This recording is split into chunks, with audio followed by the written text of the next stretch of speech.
What is going on, you guys? It is Dollar Cost Crypto here with some special guests, man. We're here to react to the Dr. Phil show. Kind of an Andrew Tate, Rollo Tomasi stream, basically. Shout out to our boy, Rollo Tomasi. Killed it on Dr. Phil, and we're going to do a live reaction. I am joined today by the Red Pill Lions, man. What is going on, you guys? Hey, thanks for doing it here in our studio. I'm happy to talk about this one. Excited. What's this episode called? I forgot. There's like a title for it, right? Dr. Phil, the demise of God. The demise of God. The demise of God. Oh my! But without further ado, man, let's go watch Dr. Phil with this train wreck. This is crazy. It's a good one. Here we go. On an all-new Dr. Phil. Who here has heard of Andrew Tate? The demise of God. This new think idea that men and women are the same is complete garbage that's been invented, right? Are you an Andrew Tate adherent? He describes it as sexual encounter, slap, grab, choke. It's how it should be. Well, if it's consensual, it's all good. Again, to the point where I've got to come on the Dr. Phil show and be an apologist for Andrew Tate, which I am not going to do. Let's do it. Have a good show, everybody. Here we go. This is a safe place to talk about hard things. Stand by. We'll count you down. Safe Today place. is going to be a changing day in your life. 5, 4. Right after it was two gay guys on the screen. Is Dr. Phil just famous for the show? That's it.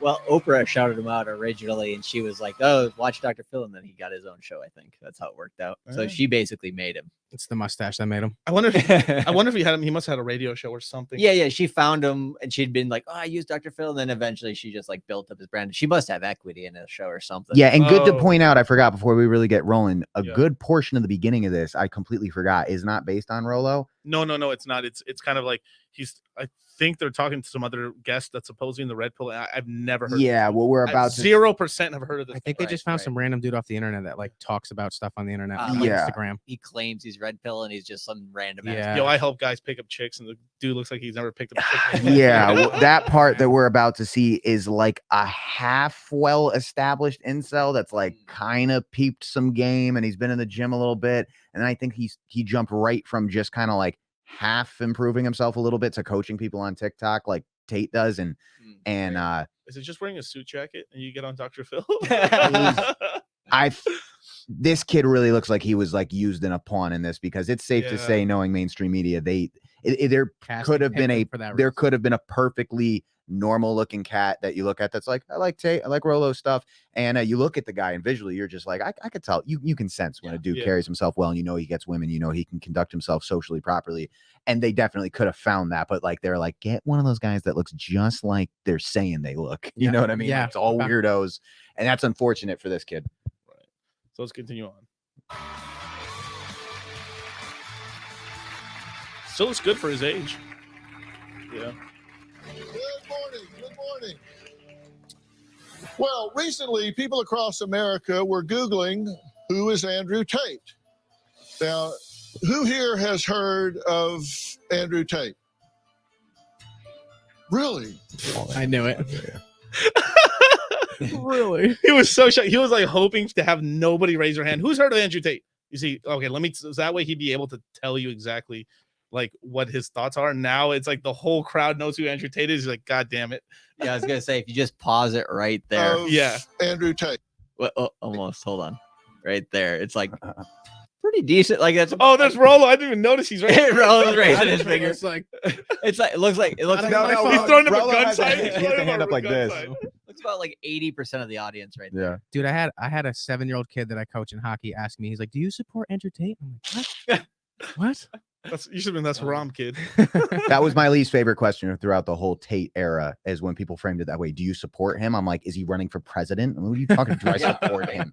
It's like, how did he become like the hot button topic to be talking about? Like, all he did was hack YouTube, right? Mhm. And then he has an opinion, and some people don't like it. It's just the fact that people go so ballistic.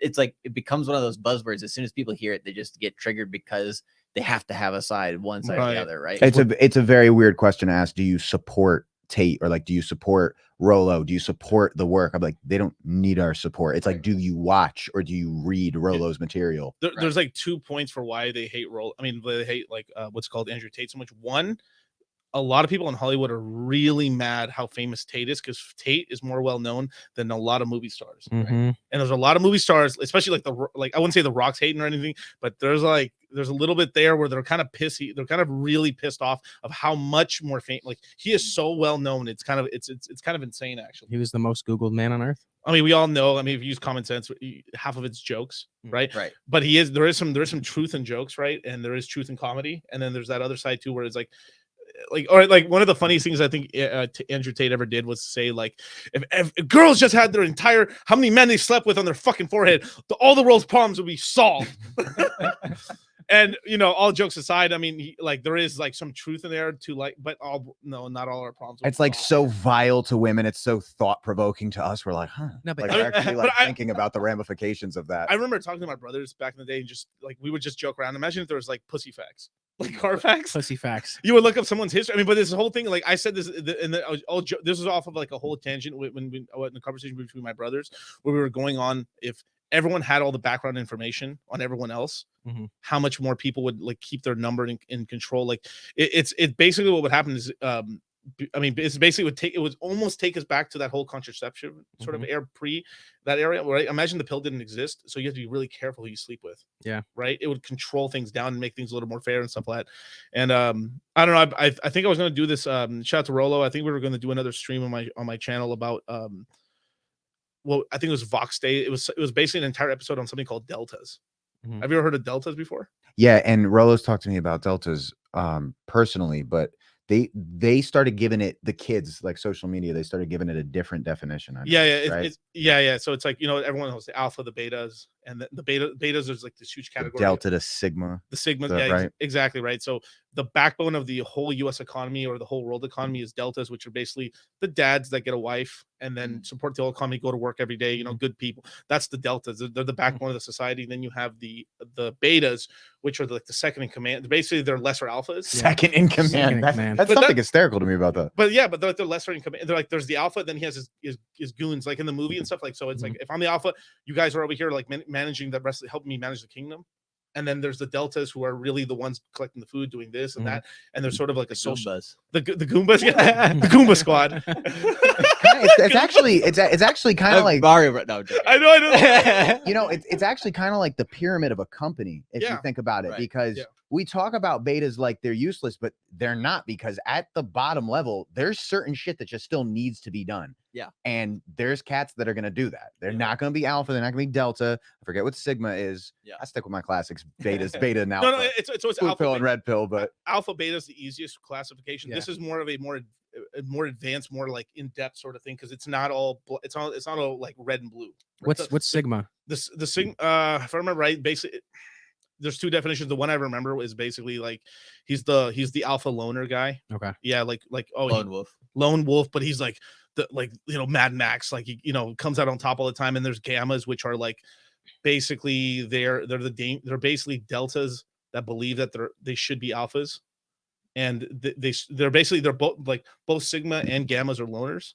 Okay. Except the gamma does dangerous shit or is willing to do treacherous things in society in order to ascend themselves, maybe even past like their actual skill level. Like a Machiavellian type. Yeah, like, and they're really weird too. Like they're willing to do some pretty dumb stuff, and like they'll like it's like they believe they should be alpha, and then it's almost like I would say like now to gamma. I would probably be a sigma or gamma, but it's sort of like in Lion King how the brother just ended up, and then he ruined the whole kingdom. Yeah. The whole kingdom was ruined. It was Scar, all- right? yeah.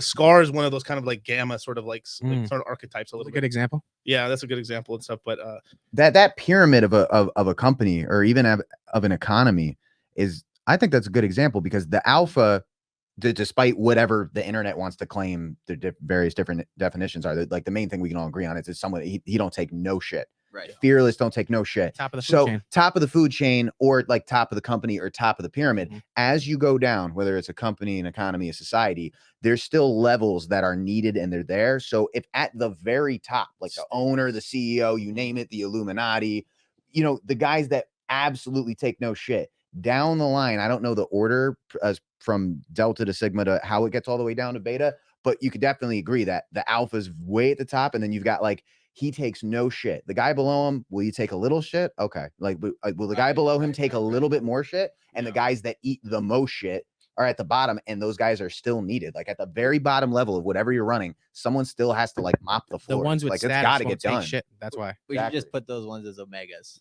because that's Ah, it. fuck, that's the other one. we are coming out with a lot of names right now. It's a lot of names going on, but basically what's going wrong with society basically is that we've broken the contract to the deltas, which are the backbone of the economy, which, you know, you get a wife, you get married, you have most people, like if I had to deal with the devil right here, right? Bring it out, right? And if most guys, I would literally say like 85% of guys would sign that, like, hey, sign on this contract, you're gonna have a wife that loves you and you're gonna have some kids that love you. You ain't gonna get too much side pussy anymore, but you sign on the dotted line, you're gonna have a nice family. Most men at most age groups would Sign right there, boom. And then but you'd have to go to work to support your family. Okay, that's fine. Most that is like the blue, like the whole blue pill thing, though. The old order and stuff. It was like, you know, get a family. Even though we kind of make fun of it now, we make fun of it because you get taken advantage if you're in it, right? Yeah. If you didn't get taken advantage while you're in it, a lot of guys would probably be like, you know, I'd like, you know, it's fine. You know, I have my wife, I have my kids love me out there. I'm having a great life. Yeah. Real quick, I just, because I'm gonna forget this point Sure, when please, it comes up, please. I want to set the stage. When we get into it, when we get to the part where we have the whole panel, in respect to frame, you have like Rolo's frame is the frame that that betas hate. It's the shoulders back. It's the attitude and the presence that I'm here for a serious talk. I'm not here to take shit. Yep. And then round the panel, you've got the very like sheepish looking guy. Yeah. You know, the kind of like this whimpering smile, like it's Well, like because like Yeah. yeah, you're talking about like the first guy that they show. Yeah. Basically, he's just kind of like, I don't know, Yeah, right? yeah. Very like, timid. Yeah, no frame. Yeah. yeah. And he doesn't even have like he has like an opinion, but not like a strong opinion. Yeah. And then like the guy towards the end, I didn't pay attention to what you're talking about there, but it'd be interesting to pay attention to the guy who said he was the one who got Tate canceled towards the end. It'd be kind of interesting to kind of see because I forgot what he was doing during. Was he a it, but yeah, YouTube exec? That guy? Who? Oh Guy that yeah. got him canceled. He's part of YouTube. Mhm. probably. There's yeah. a think so. there's a YouTube exec on the panel, but it's also just like the way they talk about body language is very blue pill because Right. it's like, and I'll make this quick, but something as simple as like the importance of body language, whether it's in like they'll talk about the fierceness of the way it needs to be in business discussion, but saying something like public speaking, everything is like open hands symbolizes open-mindedness, and lax shoulders. Body language. Symbolizes that you want to make them as comfortable as you. So that's why that Tate, that Rolo, that Donovan, that everything that is like protrudingly alpha frame, that's like it throws off the people on the reverse end of the spectrum of that Well, body language. I the think those the sheepish body The language. reason why it does, especially I notice what they're talking about here, because they feel like they're getting attacked, they start attacking them harder. Yeah. Yeah. Right. Yeah. And then Blood in the water. yeah, exactly. So I think that's like subconsciously probably the beta people or the you know Dr. Phil basically probably sees that in Rolo is like, oh, you came here for a fight. Okay, now I like they basically are Reads get into attack mode, right? Because you can just tell. But the one thing I will say about this is that Dr. Phil at least is listening to another side, right? Yeah. So he does actually kind of be like, okay, objectively, what are you saying? What are you saying? Obviously, he has an opinion, Right. right? Yeah. Like he doesn't hide his But he opinion. played it better than Piers. Yes. Oh, He's Piers not is a whole nother but animal. He's not just like purely just going Yep. for But, the but Pierce has been taking L's for years. That Andrew Tate interview he did kind of brought him back to life. Yeah, it did. And then he kind of was like, oh shit, I better like stay on this lane I'm on right now. And then it's actually made him better now. More people are watching him right now because of that Andrew Tate interview. Like sparked him. Juiced him. When you hear what most of what Piers has to say, he's not like a starch liberal, but he is a media bitch. Yeah. He just shoves his opinion down your throat. Yeah. Right now, yeah, man. So I mean, it's kind of funny to see Andrew. I mean, not Andrew Tate, but to see Rolo in the background there. It's kind of funny. But let's continue on and stuff like that. But I will say one thing about just before I push play on this.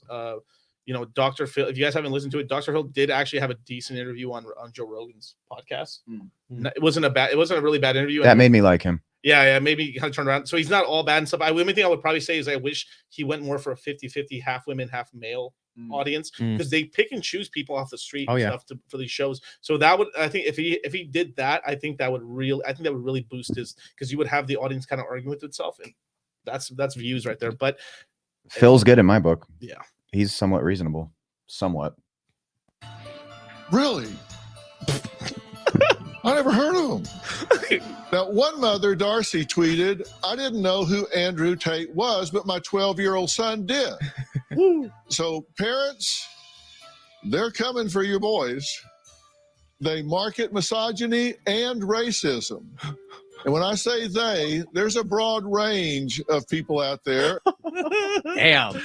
Yo. Like, so this is like right off the bat combative towards the red pill, Right. right? And it's just like, it's just saying like, you guys are everything that we hate, and we're not even gonna listen to what your message is. Like, it's just like straight up, like just fighting. They're creating their own narrative that they want to push out. Exactly. And that's a crazy thing too, because there is this whole thing that a lot of women, now I've heard this even on very liberal like talk shows, that once a woman has a son, she kind of softens towards the men's plight a little bit, because because a child is half hers, half the husband, right? But because it is half hers, she starts going like, yeah, why are they treating my boy bad? And that is crazy to me for like a dark, if that's even real, could be total. Like this is just internet stuff. It isn't like verified like the Darcy, this is my son, right? But it's kind of crazy to me that a mother would be like, this is insane. Like she's alarmed by this and stuff like that, because it's like, I don't know. It just seems Well, and the thing that's the strangest about the racism part of it, right? Because they're just throwing that in there to get people pissed. It's like, do they know that Tate's father is black? They don't know anything, right? They don't know that, right? No. And then also, do they know that like in the red pill, we got Rolo, we got Donovan, we got the biggest people are black. The melting pot. It's a melting pot. Yeah. It's like, what the fuck are they talking about? They're basically trying to base, and I think that's why they probably bought the kid in. Yeah, is because they just like, what's a standard white guy that we could put here that basically we're gonna call him like a neo-Nazi or something because he's into the red pill. Like that's what they want, right? They want that type of image for most people in this space. Easy to vilify, right? I really don't think the red. I mean, I can't think of a single time they ever talked about race other than on Fresh and Fit where they go BBC gang, we up. Yeah. Like, if somebody ever actually said some racist shit in the red pill space, people would be like, "Whoa, hey." Yeah. Worst case, mahogany. Like, but I haven't heard racism ever. Have you guys thought about the irony that we had an ex-producer from Dr. Phil here yesterday? Now we're doing this. Now listen. The boys and I have one foot in the movie industry, so we got to deal with movie industry liberals at times. But he's a nice guy, but he's good at his job. But like based off his demeanor, what would you say about like the producing end of Dr. Phil? I mean, he gets to be himself, but in terms of how this shit has to be framed, and it's ordered down from top to bottom, how Phil has the free range to kind of speak how he wants to, but in terms of like how this needs to be framed, because it's mainstream television, you can't really lean too much in favor. You can only do what you see Phil do here, which is like, fuck it, let's hear what y'all got to say. Dude, everyone's so petrified of cancel culture that anytime you touch anything that has some sort of cancel like smell to it, they get worried. So they got to stay politically correct. Phil's not. He does what he can, no, but the show again, will craft that around him. But yes, there's a team that puts that show together. He is the star of a show, and he has a degree of influence. But it's not like what we're doing here, where Phil just gets to sit down and be like, "This is me." Like it's and they're not all the same. So I don't want to lump everybody together. Sorry, Tate claims to be helping young men acquire lots of money, drive luxury cars, and pick up hot women. But last August, he was banned on social media for his misogynistic viewpoints, some of which I can't repeat on daytime television. And then just last month, Tate and his brother were detained by Romanian authorities in connection with a human trafficking, rape, and organized crime investigation. If you give a man true free reign, completely be who you want to be, and you don't let society program you, he's going to drive a fast car, he's going to have a bunch of women, he's going to want to have a bunch of money, he's going to do whatever he wants, right? Or whether a woman wants to. That's facts. What's negative about that? Well, just that clip. I don't know what he goes on to say here, but that portion right there is not terrible. Yeah. Like everything with Tate. We've been saying this for like 8 months. Like, who doesn't want to drive a fast car, have women, have money? The thing I laughed at is I was cool with mostly doing this like old school radio and only seeing half of it, and Rock is just hearing it. He can't see any of it, but like the concern on the mother's face, I forgot, is always like a big aspect of daytime television where you have an audience. So like that moment of your children are watching this, and then the moment of like who you presume to be like a middle-aged mother in the crowd's like, oh, you know, ethos, pathos, and logos. Pathos is the emotion. That's what they're trying to sell you with the emotion. They're like, throw that clip in. If we had pussy facts, I would just click on the app on my fucking visor and stuff, and it show that bitch. She doesn't even have kids. Oh man, I think all the cat ladies watching this, but yeah, their target demographic is moms at home, right, during the day. So that's probably who they mostly have all the time anyway, right? Yeah. And it's kind of crazy to me because these women are at home because their husbands are paying for the bills. Or the government, one of the two. Yeah. Yeah, that's true, man. Shots. All right, I'll go back a little bit. He's going to drive a fast car. He's going to have a bunch of women. He's going to want to have a bunch of money. He's going to do whatever he wants, right? Whether a woman wants to be a lawyer or a housemaker or a webcam girl. Unless she has a man directing her, she's going to up. They're just not built to be completely independent creatures. Men and women are not the same. We've never been the same. This new idea that men and women are the same is complete garbage that's been invented, right? If a woman sleeps with multiple people, that's cheating. That's absolutely unacceptable on every level. If I have a woman who I truly love and I go out and I come back to her and I don't care about her and I only love my girl, that's not cheating. That's exercise. If she even talks to a dude, it's cheating. Because females are emotionally invested. I have no emotional investment. Look at Dr. Phil. He's fucking laughing. Look at everybody's laughing. Like that's what you were saying before. Like, there's a lot of it where he's like, "This is just entertainment. This is just comedy." Like, come on, people, get your panties out of a bunch. Bro, he's look at Rolo and look at Dr. Phil. They're dying, dude. Oh, okay. Some of the women here, I think, might disagree with that a little bit. Moms out there, if you have a son, I bet you have no idea what is happening out there, so you might want to pull up a chair and listen. Our first guest, 24-year-old Ben, says when he was a teen, he had zero self-esteem, never got past the first date, and felt powerless with girls. But he says men like Andrew Tate inspired him to break out of his shell. A woman's primary biological role is to make kids. So the more fertile she is, the prettier she is, the more feminine sexual energy she has. But for men, our primary biological... It's like Putin on the bear. Oh, it's like, God, what the dude. fuck are you doing, Oh, man? dude, they couldn't have got someone that like played sports in high school or something. Like, Jesus Christ. No, he's saying. A lot of what this guy's gonna say isn't wrong. No, He just sounds like delivery. he has Asperger's. It's the delivery. It's a delivery. Mhm. Yeah. Dang it. Yeah. Purpose is to build things. A high status, high value man is a man who builds valuable things. That's where his masculine sexual energy comes from. So a man's going to judge a woman first and foremost by how fertile she is. That's why men care about a woman being soft.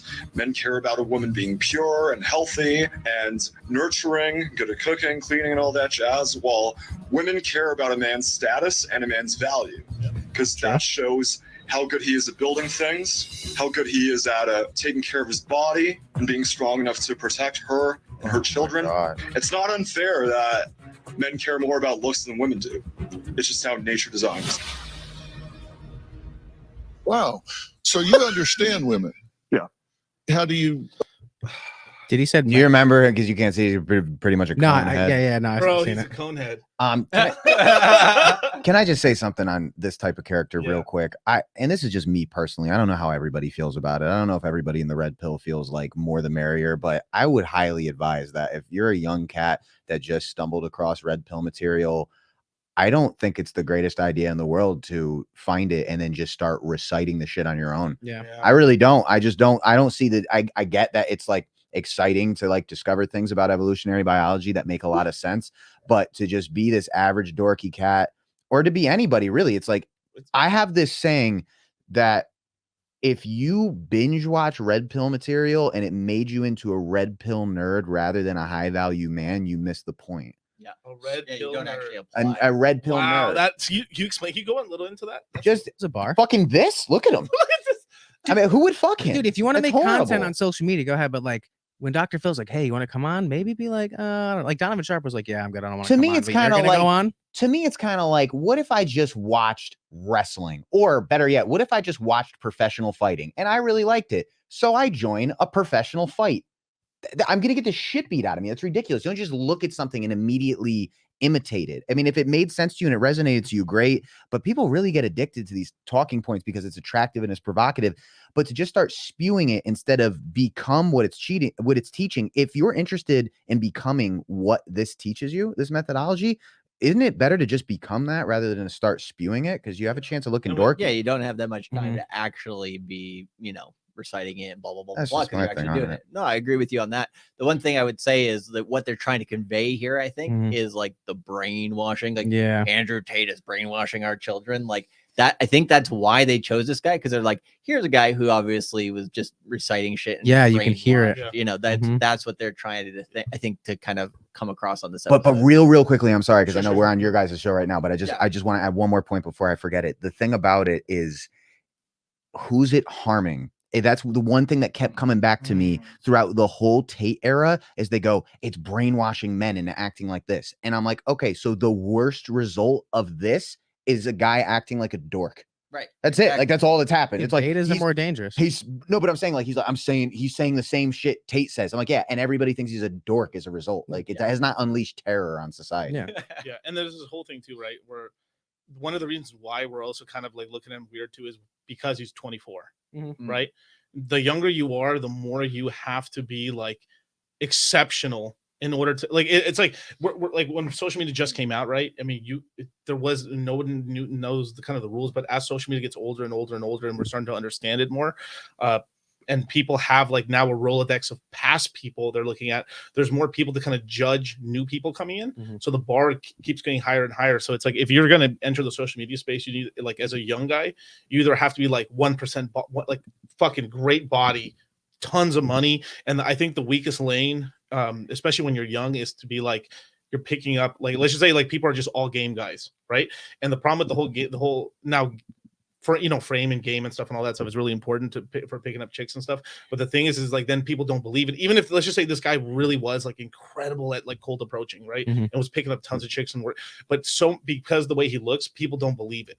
Right. So it's like either way, even the guy who was really good at game would have to either have tons of money or look really good in order for people to be like, oh yeah, I get it. I get why it works and stuff. Now, as you get older, then more people believe because they're like, oh, you have more experience. So he's like seasoned. It's seasoned. Yeah. So it's like, it's that whole, it's like, I don't want to discourage people from YouTubing or like anything. Right. But it is the sort of thing where like you have to have your shit more on point in order to actually for people to believe you and stuff. Because then from there, like you have people kind of laughing at you privately. Well, yeah, and like we said, this guy nobody's ever heard of him, right? Like we're in the red pill space. Well, right. That's what I mean. Yeah. It's like, does he coach? Well, I think have that's what no it said. idea. I think that's what it said. Well, he was about him. attempting to coach. The one thing it made me wonder is I wonder if this dude actually has any viral content or if they really shifted deep in the weeds to find somebody that maybe nobody even watches, but they were like, he fits the look of what we're trying to convey. He didn't pay his dues. It could be. I mean, I should have looked into it before hypothesizing that, but I wouldn't be surprised. Well, we weren't trying to watch it. We weren't trying to watch it. We were trying to give us like a fresh, Yeah. Well, keep going. Wow. So you understand women? Yeah. How do you understand women so well? W. Dr. Bro, I just Phil. closed my eyes, man, when he said that. I was like, wow. W. Dr. Phil. Understand women? Yeah. How do you understand women so well? Oh, just life experience. I've put myself out there a lot and had my fair share of learning. I've read a lot and experienced a lot of different perspectives and did my best to put them all together. You're a sexual energy coach. Yes. Bro, the women in our bro, they're like, come on, bro. Man. That is Different not cool. And the dorky perspectives, chicks and are did my best also to put 'em laughing. all together. You're a sexual Bro. I look at her face is exactly the look I have on my face. I'm looking at this dude. I'm just like, oh man. It's painful. sexual energy coach. Yes. Help me with that. What is a sexual energy coach? So I help men with their mindsets, getting in touch with their masculinity, figuring out their goals and what sorts of action steps they can take to make those goals real when it comes to dating and relationships. But she rolled you don't have a girlfriend. Not at the moment, no. Okay. What was the question? You what? You don't have a girlfriend. I don't have a girlfriend. No, I do not. Dr. Phil with all the What he should have said, no, but I'm spinning a bunch of plates right now. And then that would have led into it. But he isn't. That's Like why he didn't spinning say it. plates. Yeah, I'm spinning plates right now. I have a bunch. I have Oh, a bunch of girls I'm seeing right now, but I'm non-exclusive right now. That's what he should They have. should have brought Miguel on. So you're telling other people how to get girlfriends and you don't have one. Well, I teach them how to get in touch with their masculinity. Okay. And so my clients have found girlfriends because of me. Okay. And how do you define masculinity? Integrity under pressure. That was the And only answer that he gave that I You liked. were saying that women want a man that what? They want a man who knows what he values, a man who's good at building something, a man who's multidimensional and integrated, who can be masculine, but is also emotionally aware, intelligent, and fearless when it comes to achieving his goals. Are you an Andrew Tate adherent? I'm not a dogmatist by any means, but I do think that he's serving a valuable role. I think that he's making a positive difference, and he does say a lot of controversial things because he's an extreme person. Like, he is not your normal average guy. I wrote down some of the things that he said. Some of them I absolutely cannot repeat. But he says, I think my sister is her husband's property. Would you agree with that line of thinking? Not in the literal sense, no. Good answer. Well, I understand. He doesn't have. Yeah, well, I mean, Well, if you understand, wwhy'd you ask the question? Yeah, and then on top of that, too, this is around the time where Andrew was converting to Islam a Mhm. little bit. So he did. Now this is kind of like where Andrew's kind of like I don't know if he's kowtowing or he's kind of like leaning more towards that stuff because but he's been trying for a while to get like a visa or just get himself all into Saudi Arabia and stuff like that. Mhm. And you've seen what happened. You know, he didn't get that in time, so he was in Romania when he got pinched. Yeah, yikes. That's crazy too. How much he's put Romania on the map, man. Like, who the fuck was thinking about going to? I've never once in my life thought, oh, I might go to Romania. The farthest, like, close to Russia I've ever thought of going is like I might go to Poland one time. Yeah, go to Warsaw or something. Go check it out. Yeah, dude, it's beautiful too. And I would have never known about it without Tate. I think Dracula's castle is there. It's supposed to be Is it really? Transylvania, but it is. Yeah, Romania. Yeah, you're right. From the like from. We were doing a street interview and we ran into a girl in Romania. We were talking to her about Tate, and yeah, it was just crazy that like to be introduced to that world and like hearing what she was saying. It's crazy. Yeah, I'll just say real quick also, but I'm sitting here thinking that it probably doesn't resonate with you guys the same. Right. It might with you because we've spent a fair amount of time cutting, but I've cut feature movies before. I edit for a living. But specifically when you're cutting scenes or cutting a show, when you do it 80 hours a week, I hear all the cuts when I watch daytime television. Yeah. It's something, and I actually worked for a sub company at Comcast before, so like I've cut based on instruction by television execs. So like I hear it when a sentence is supposed to drag on longer, with the person had more to say, even Phil at times, and I hear even Dr. Phil at times, and I hear where the cut came in. Like I can hear it. The point through the breath, as in you're going to continue. Yeah, it's generally probably the Dr. Phil show's probably what, like it's probably like maybe an hour and 45 minutes taping, and then what does it get cut down to? It's like 40 minutes. Time management and dialogue control. Yeah. When you Yeah, cut because it they like have that. they have that time slot, and that's supposed to be with commercials mixed in. This is without commercials, of course, but I hear the cuts. I mean, who knows what was said in full? That's something we could ask Rolo personally. Like, and I would ask Rolo. I said, Rolo, if I was with him right now, I'd say, how much further did you go on? And he's somebody they would definitely cut short because he's long-winded. So if he had a long-winded answer and they're like, we got to keep this down to 40 minutes, it's not a podcast, this is television. They'll snip it. Yeah. And you'll hear the cuts when Rolo comes in. I think the show did so. I think I've heard nothing but good reviews for the show anyway. So Mm. it's like they might actually. I know from what they filmed enough where they probably can come out with another episode. Yeah, and I don't in respect to when Rolo comes on, I think that they cut him fairly, being that there's stuff they could have taken out. My first thought was that they could have taken out him saying that he's not going to be an Andrew Tate apologist on the show, but that actually ended up being the hook and ended up being the highlight. Yeah. So I think it was treated fairly. I'm just saying, I'm not saying they cut everything to paint a negative picture. This was more fair than I thought it would be, but it's still cut for daytime television in a way where like you don't get the full extent of the conversation, which is what we are so commonly used to because we're in podcasting. So then why would they not post the full on like YouTube like how we're watching it? Not what it's for. Okay, I get it. But they never do anyway. Well, Yeah, I think figured. about the whole reason for television is just to get to the next ad. Mhm. So you're right. Yeah. I mean, the internet is to get to the next click, or media. Yeah, partner. yeah, no, it's true. But like, it's one of these things where you're just like, well, they're not here for the conversation. They just know this conversation is interesting enough, right? So that people will tune in and then they can sell them fucking diapers, Interesting enough to whatever. wait through the ads Charlie, and consume. Charlie, we are this network is here to sell women prescription drugs and fentanyl. Okay. And Hey, Pfizer is having a lot more commercials since I've been back in America than I ever remembered. Oh yeah. Like every time when I'm watching TV, like watching the NFL or something, I'm just like looking at all these Pfizer commercials, like who in the hell needs all these fucking drugs? Yeah. But like it's crazy, man. I mean, I remember like the commercials are pretty insane, dude. Like it's either antidepressants or some sort of like this springy little plastic girls put in their arms so they don't get pregnant. Oh, fuck. what are they called? IUD. IUDs, yeah. I know because all my girls have them. It's gross.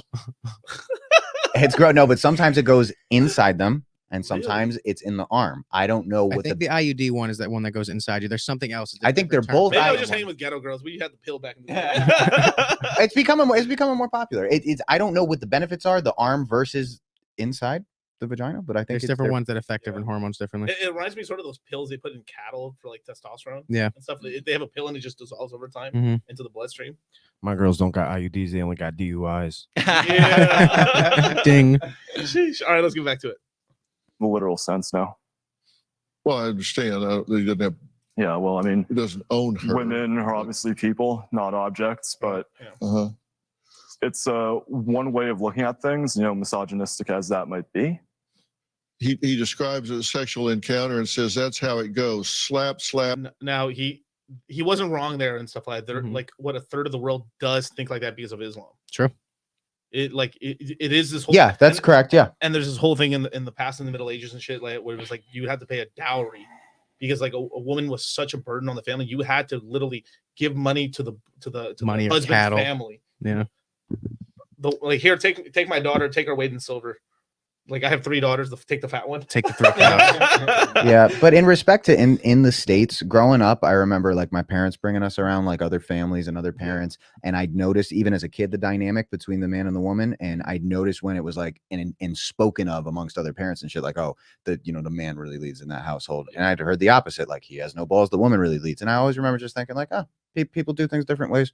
I didn't think we needed to like fucking have a campaign against it. Slap, grab, choke, shut up, bitch. That's, Wait, that's how it should be. God, that needs to be a soundbite on Fresh and Fit. Well, yeah, that is incredible. It's sex. Wait, That's how it goes. Oh, man. Slap, grab, choke, shut up, bitch. That's how it should be. well, if it's consensual, then it's all good. Yo, that's a good answer.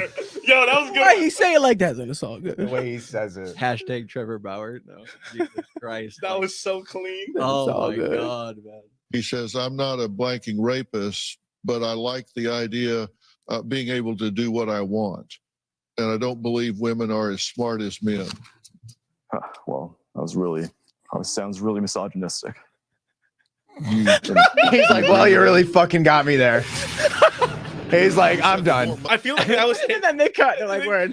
They were quoting him, not Andrew Tate.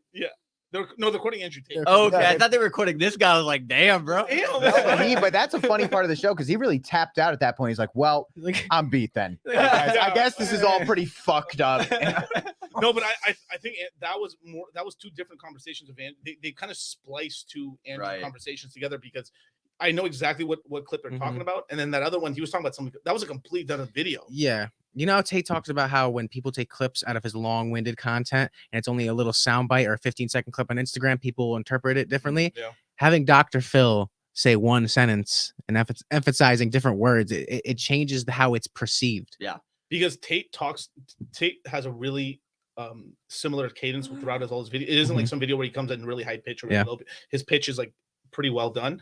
So right, so it's in the economic side of the of his business model and stuff. He has something called like Hustlers University, right? Yeah. Or I think he changed it now to the Real World. I forgot what it's called now, but but let's just call it Hustlers University. Well, he even said himself, he's like, yeah, the guys we kind of set up in order to kind of grow our business through affiliate marketing kind of got out of hand, and they started splicing videos that weren't even in the same video. So imagine like you just had to add something crazy here. Mhm. So in that 30 seconds, they take 15 of crazy Red meat. and then Right. put it together and then just put like these women going like this or whatever, and then words so people can read the subtitles, and then million hits. Mhm. And then of that million hit video that they get 50 people to buy into Hustlers University, which is $50, and they get half of that. Mm. So it's a nice little. So for some random kid out there out of like Bangladesh and stuff, because there's a lot of people in these third world Yeah. countries that are clipping these videos.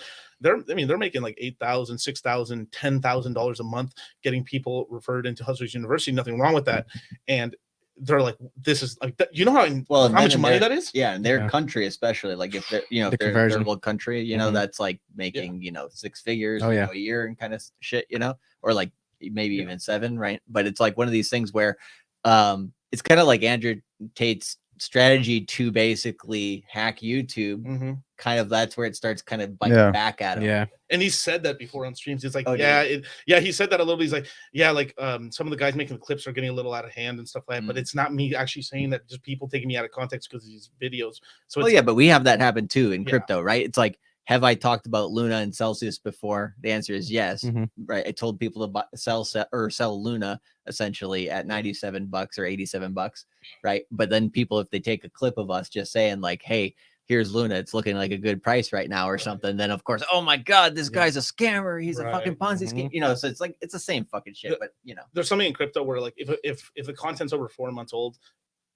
don't put a lot of weight into it. It's old unless it's like general content, like crypto. A lot of crypto content ages like milk. It's an evolving space. Yeah, it's evolving Yeah. space. So you always have to, like, if it's a week or two old, okay, on a month old at most. But if it's like a 3 or 4 month, something could have changed it. And now I'm saying something different because the whole industry is changing, right? Because of the chart pattern or what's going on with the prices and stuff. But yeah, I'm saying is this like, you can cut up anything and make it look good or bad. I mean, that's what they're trying. I would be honest with you. I don't even think it pertains in this case to a gotcha red meat moment. I think it just pertains to, it's almost like rough foreplay and really rough sex where you're slapping a girl around or you're bruising her by request of her is always been rock star behavior has never been suited for daytime television. So it's not necessarily to say it's wrong if that's what you do in your relationship. It's just not mainstream friendly. So here we are on a mainstream daytime talk show, a fucking 60-something-year-old man and a 60-something-year-old wife, where she goes, oh, like we don't fucking know that this is a reality. And the thing is, it's just not a reality that's pleasant to people like who were like my mom's parents' age before they passed, who were a product of the 40s. But it really is more so like, wow, look at how devious and rock star-ish that looks to the average Happy Days Cunningham household, more so than it's like, this is wrong. It just is with the amount of, we gotta be frank about the amount of women that really desire that kind of consensual rough play. He read it acting like he didn't know it was correlated to sex. He knew it was correlated to sex, but he wanted to push it along just so people hear it and they go, oh, what? He said it's okay to slap women? Yeah, so that I think that's the context of I how think Tate said I think that's so fucked different. up because you don't need to cite anything more than how well 50 Shades of Grey sold to diffuse good how point. fucking That was a ridiculous great that is. point. Yeah. Right. Yeah, you watch that show and all this stuff. Like if you were to put red pill content like of this conversation Yeah. next to 50 Shades of Grey and play it in front of like the same group of women, like two side by side, they'll Yep. be like, Oh. I'd like to hear what kind of arguments they make for like why this one's good and why this one. And there was such a that is there was such a fucking media highlight on how much women enjoyed 50 Shades of Grey. I It was a remember phenomenally selling series. Yeah, I remember the media articles that were coming out when the movies were big, saying that employees that were cleaning up movie theaters after the movie played were finding that like 40% of the seats were wet. Like, and that was like Yeah, no, just to say seriously. that was just to Seriously. say. Because people were fascinated by it, like, wow, a real high majority of women really desire this as a fantasy. So cucumbers and seats. if you want to be pro women, why wouldn't you be for a majority of their sexual fantasies? Because that's their sexual liberation. What the fuck are we talking about? Maybe it's that whole thing where Rolla says is like they don't want you to get explained. They want you just to get it. Yeah. Right. So it's like they don't want. Maybe they're getting mad that why are you guys talking about how the sausage is made? Yeah. I just want the sausage. Yep. Yeah. It's facts. It's true. Yeah. The more muscle I put on, the more affordable, attractive, healthy girls will be available to you. How does that work? The feminine women are attracted to masculine men. Really? Yeah. Really? Yeah. And later, I have a question about what y'all are going back and forth about. So what? What the hell difference does it make? What's that have to do with equality? Rolla looks like he's in a fucking gunslinger movie.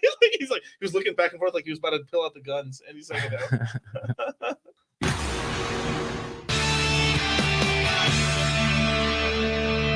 He says, I'm not a blanking rapist, but I like the idea of being able to do what I want. And I don't believe women are as smart as men. Well, sounds really misogynistic. Do you agree with that? Not entirely, no. We might not have the same biological roles, but I think women are really smart overall. Yeah. Judge Judy. Great answer. How Do profound. you think there is a pecking order in a relationship? I wouldn't say a pecking order. I would say that men bring certain strengths, women bring other strengths. Good answer. You say boys will be boys. Is that a good thing or a bad thing? And what's it mean? I think it's a good thing. I mean, for boys to be boys, explore the masculinity, find ways to meaningfully challenge themselves and grow. Yeah. Yeah. You said when you were younger, you were an aimless loser. I was kind of a coward. And Yeah. when I was in high school, I decided that I'm going to get I mean, some I know we're laughing at this guy, but that is still pretty like profound for him to say, yeah, like, bro, I was like, legitimately a fucking loser and I didn't prove myself. Yeah, he should link up with Alex from Playing with Fire. Yeah. He sounds like Sneeko with like a missing chromosome. Yeah. Wait, what? Yeah. Yeah, I feel so bad for this kid because he's just being used by the media. They set him machine. up. They set him up. They set him up, and how terrible to go on television, but in the only way that you go on television and don't get laid for telling women you were on television. Dude, like, it's just this dude's still on his way to finding out and finding where he wants to be and who he is and really fully grasping this space. He's just not fully there yet. So he's up there, like you said, reciting, and you can still tell it's not him. It's not his personality. He's forcing it out. It's who he wants to be. It's not who he fully is yet. And that's okay. That's why I don't think he should have went on national television with this. They should have he should have been like, He's maybe 24 anyway. Yeah, dude, 26 him would have been fucking killing the show. dude, some guys don't got enough like friends and people around them to be like, no, this is not like your 15 minutes of fame. They're trying to use you. And actually, fun fact about this whole thing, Dr. Phil had been trying to get Rolo for the better part of like the past 5 years. And Rolo assessed like the right time to do it. And for him, it was now, but he'd been turning them down for what, 5 years or so. He's probably told you too, because of this concern of like, you going to hear out what I have to say, or how narrative painted is this going to be? And it didn't turn out to be horrifically narrative painted. Like, Phil is generally fair, and I think it generally went well. But this shit right here is, watching it with friends. I'm taking in how much more painful it really is. Like, this is something about the laughter amongst all of us making me realize, like, yeah, this was fucked up. The first time I watched this, I was like half asleep. This is we're laughing at this guy right now, and then from now we're just like feeling bad for him now. Yeah. Fuck, dude. Like, it's just a. He got played. Yeah, he got set up, man. who I get to be in life. So I decided I'm going to be a strong, masculine guy. And so I got into lifting weights. I got into self-development. And eventually I put myself out there in the dating world a lot. And I learned a lot and grew a lot. And I would say I'm a pretty strong, confident guy now. You said the more muscle I put on, the more affordable, attractive, healthy girls will be available to you. How does that work? Well, because the more muscle you have on your body, the more testosterone your body produces to maintain it. And working out, it raises your testosterone and it masculinizes you. And feminine women are attracted to masculine men. Being healthy and muscular is just more attractive. Yeah. You talked about the greatest harm to men right now. You said there's a lack of positive masculine role models, and that Andrew Tate is stepping in to fill that role. Exactly. Okay. And you think in a positive way. And the greatest harm for women, you said, teaching women to not value the right things, to go for men that are soft and not masculine. It's part of the picture. So I'm far from the only guy who's ever felt like no one ever taught him how to be a man growing up. And so I've had my mentors, I've had my learning experiences, and there's no like one guy who I look up to. It's a bunch of men I've known who've taught me what I could be, what I could become. And Andrew Tate is not nearly one of the most important ones, but I do see the value he's adding. Like, there are a lot of young men, boys. Even just saying that phrase, I see the value he's adding. Like, they just don't want to hear that. Yeah. Like, that's the only thing is like, you just can't. It's like, it's kind of like with Trump, right? It's like, I'm glad that we did not get into an absolutely new foreign war, right? When Trump was president. It was the first president since God knows when, right? Since I can't even remember. Right. That didn't get us into a new war. You say shit like that, and all of a sudden, like, it's true. It's absolutely true. And it's a great thing. Like, probably, but like, it's one of these things where you say that to people who you know hate Trump. And even though it's a good thing, just because they hate him, right? They are gonna jump on that, right? Yeah. And so it's like this. It's like just because he says that, like, oh, they're like, let's say the value was like 50% of what he says he likes. The other 50% is trash. Like just saying there's any value in what he's saying Yeah. is like they just don't want to hear it, you know? They want to make it look like he lives and dies by everything Tate says. Exactly. Boys out there who maybe their father's not in their life, they've had a weak father, they haven't had many positive male role models growing up, and to them, they're seeing Andrew Tate as an aspirational figure. Like they don't have to, aspire to be 100% like him. They don't have to have the same goals, take the same action he's taking, but he's one guy of many who's showing them that they could be more than just some coward, more than just some weak guy who doesn't know how to stand up for himself, doesn't know how to stand up for what he believes in. Yeah, you said that women are not guided by love; they're being guided by an evil agenda. Well, there's been a lot of programming out there that's taught men and women to hate each other instead of love each other in the past decade, especially. And so there's a lot of messages in the media, in society, that's making men afraid of women and making women afraid of men instead of loving each other, instead of... He's saying some good stuff, but he sounds like he's about to cry. Yeah. Yeah, he looks like he could just come apart from the pressure. He looks like he wasn't ready to be put in this He's young, situation. man. He's young. I'm appreciating the way, again, this was not a bad show, I don't think. I'm appreciating the way they let him get it all out. And the more he goes on, there's less laughable things he says and there's more on point things he says, but it was still so terrible that they were like, you have one representative of what the average person who more than half agrees what Andrew Tate looks like. And to the public, this is it. This is the only one. There's not two, there's not three. It's just him, to give the impression that they're all like this. Instead of, leaning into our natural roles and our personalities. And what's the evil part? And that's the wife, Evil right? part? Yeah. Well, anything that promotes hatred, anything that promotes division on whatever part of the political, ideological spectrum it is. So anything that's teaching you to hate someone else or look down on someone else for any reason. Yeah. So do you have women friends? Oh yeah, I have some female friends who I value. Yeah. Do you hope to get married someday? Oh yeah, eventually. Yeah. It's not a very pressing goal of mine right now. I have a lot of other things I'm focusing on, Respect. but down the line, yes. Okay. All right. Well, when we come back, should Good we answer. be worried about something called the manosphere? And Because we're coming like an army. Apparently. We're coming, you guys. We're gonna be parachuting down with That's Tate fucking flags. great. That's all about. What do I tell that chick who's 26 years old, who's probably making more money than most of Let's the go, guys I OG. know? She's an alpha male, right? What do I tell her? Dumb yourself down? A lot of the work that I've done really for about 20 years right now gets distorted quite a bit, to the point where I've got to come on the Dr. Phil show and be an apologist for Andrew Tate, which I am not going to do. So why do they call you the godfather of the manosphere?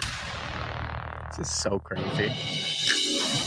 When you're Fucking 30, love Rolo. you can still land a pretty 22-year-old girlfriend, but a woman at 30, she might be beautiful, she might be sexy, but she is past her prime. I'm really reaching my limit with him. Yeah. It was just like, Sexes viscerally know this. A regular guy. Kind of reminds me of like he's like slightly related to like Vitalik a little bit. Yeah. Like Yeah. Some He's Russian. got the Vitalik- crazy eyes right Yeah. there. I Look at that know. shit, you know? Spurgy, man. let me comment on real quick. I think they gave this part of it, like even just in the coming attraction part of Rolo's interview was where I started to see him like, oh, they're gonna give him his fair of a shake as like mainstream media is gonna allow him to. Yeah. And I liked that. Which is off rip. probably why he must have had like a couple different things. Like one, like, hey, I have this stipulation. We have to like at least give it. Like I'd be curious to hear that. But Yeah. then like the other thing was like in terms of the timing, right? Because you said he was like waiting a few years to kind of come on this. He was Yeah. also waiting for something like this, like when Andrew Tate was the Yeah. to be able to take advantage. In of that thing, too. particular, the clips they chose of him from YouTube to show the audience who he is, I was surprised. They showed flattering pictures and they showed flattering clips because they could have found clips of, Rolo does 5-hour shows and part of it's the statistics and part of it's the nuts and bolts. And then the other part of it is him just being a media personality and wilding out a little bit the way the Rolo version of wilding out, talking his bit of shit and talking his, whatever. And I'm saying they could have chose a much less flattering clip, made it look like he was talking nonsense out of context. But I think what they're showing him stating is the Rolo we know. It's a fair analysis, a fair educated analysis of the dilemma of if you as a woman made yourself into everything that the man you always wanted is, you kind of already hit your ceiling, which is also a quote. It's a quote that's not by him. I forget who it was, the woman that initially said it, but that's a quote by a woman. I forget if it's a media personality or I forget who she was. I wish I had the fucking knowledge off top. That's why I'm not Rolo, because I don't retain shit like that. But Dude, the cool thing about the dynamic of that kid going first, for people that don't know Rolo, when he comes on after sitting through that kid and the way he speaks and what he says, you get that sense of like, who the fuck is this? Like, oh, like you feel Rolo's energy and his like the suave, poised, educated side of like a man. It's the only suaveness you've seen so fucking far. Literally, because shit previous. You can tell the confidence. Yes, in Rolo. Like everything he's saying is like, Yeah, but it was a woman who said that. He quoted her by name on our show, and she phrased it as a woman saying this. That said it. She said, some of us women are building ourselves into the men that we always wanted to marry. And that's a quote that Rolo uses. So it's like a quote by a woman. There's another quote too, like some women dress their kids as the guys who left them. Oh, the pictures are crazy, dude. They're crazy. Al at 25, her sexual value, her sexual abundance is starting to go. Have some empathy for women. They go through worse problems than you do in the dating world. You think 25 is they're kind of going over the hump? Well, it's one way to look at things because nature's designed us to build things. It's designed women to carry children. That was a good dodge. Carry healthy children. That was a good dodge. And so young women are more fertile. Like that's not the entire picture of a woman's value, but biologically, flashes to an old woman. Younger women are just like, what does she think? Yo, they did her dirty, man. They did her dirty. Old? How are you reacting to this? Well, Rolo Tomasi is a blogger, author, and YouTuber whose 2013 book, The Rational Male, has come to be considered the unofficial Bible of the manosphere. Now, he says everything that you hear from Andrew Tate is usually a derivative of his book and his teachings. We have women. And that's a hard pill for a lot of people, fans of Andrew Tate, and a lot of fans of other, even respect to the other Godfather, rest in peace, Kevin Samuels. Bro, they've all ripped off Rolo's stuff. And there's nothing wrong with that. It's you take it and then make it your own. But like a lot of people don't want to give Rolo his daps on that. You know, the way I put it is there's no ripping off truth. Truth was truth before Rolo or anybody that's ever articulated it the way they articulated it was born. Right. Truth is truth no matter who says it. That's a popular saying. But it's the way in which Rolo interpreted these things and these statistics for his audience in his books, the specific way it was interpreted, and then with his own kind of syllabus of terms that he uses to describe the material that he's talking about. It's when you hear it quoted that way. And I don't have any terrible shade to throw at Tate, but I do think it's funny that he always said the Matrix. That was his thing. You think of Tate, you think of the analogy of the Matrix, but then Tate would say like, well, I'm not exactly one of these red pill guys. Okay. How do you escape the Matrix? You take the red pill. So it's okay. Interesting. Women who are building themselves up according to this strong, independent female empowerment narrative. And as a result, all they've done is become the man that they wanted to marry. And guys don't want to have anything to do with that. So what do I tell them? What do I tell that chick who's 26 years old, who's probably making more money than most of the guys I know? She's an alpha male, right? What do I tell her? Dumb yourself down? The first thing out of my mouth is, well, you need to be more feminine. Right? Get in touch with your feminine side. You've got to invest in your beauty, invest in your femininity, rather than, being worried about like starting some gourmet cupcake retail outlet. Talk that shit, Rolo. Then I'm not feminine, and then they're not going to want to get with me. Oh, well, you mean I'm going to be 38 and lonely, I guess I'll die alone. Yeah, unless you do something. And if that sounds like dumbing yourself down, then I don't really know what else to tell you. That's a great clip. Yeah, I like that. That's what they Great chose to clip. show. It's true. Yeah. Yeah. So your book and the things that you espouse predated Andrew Tate. No, by about 10 years. All I do is present facts. And what happens is particularly now, and I've been doing this for about 20 years, you will see a lot of come-ups right now who want to take it and run with it on TikTok. They want to take it and run with it on Instagram. We live in the social media. He is wearing Thor's necklace. Look at that. I know. I peeped that because I'm wearing Thor's bracelet. I don't have my Thor bracelet on right now, but shout out to Thor. RP Thor. Yeah, Thor's shit made it to national television. Mm-hmm. Thor's good people. Age. And a lot of the work that I've done really for about 20 years right now gets distorted. Great quite a bit. angle on And I it, think too. we're at that point right now where things are getting distorted. And again, to the point where I've got to come on the Dr. Phil show and be an apologist for Andrew Tate, which I am not going to do. I think I was with him when he bought that suit. So why do they call you the godfather of the manosphere? The Manosphere is sort of a consortium of guys who get together and they compare notes. So the Manosphere proper started right around, I would say 2002 in forums.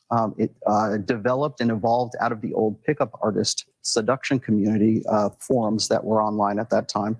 And then it developed into the blog era, and then it developed into the social media era. And now here we are in the YouTube era.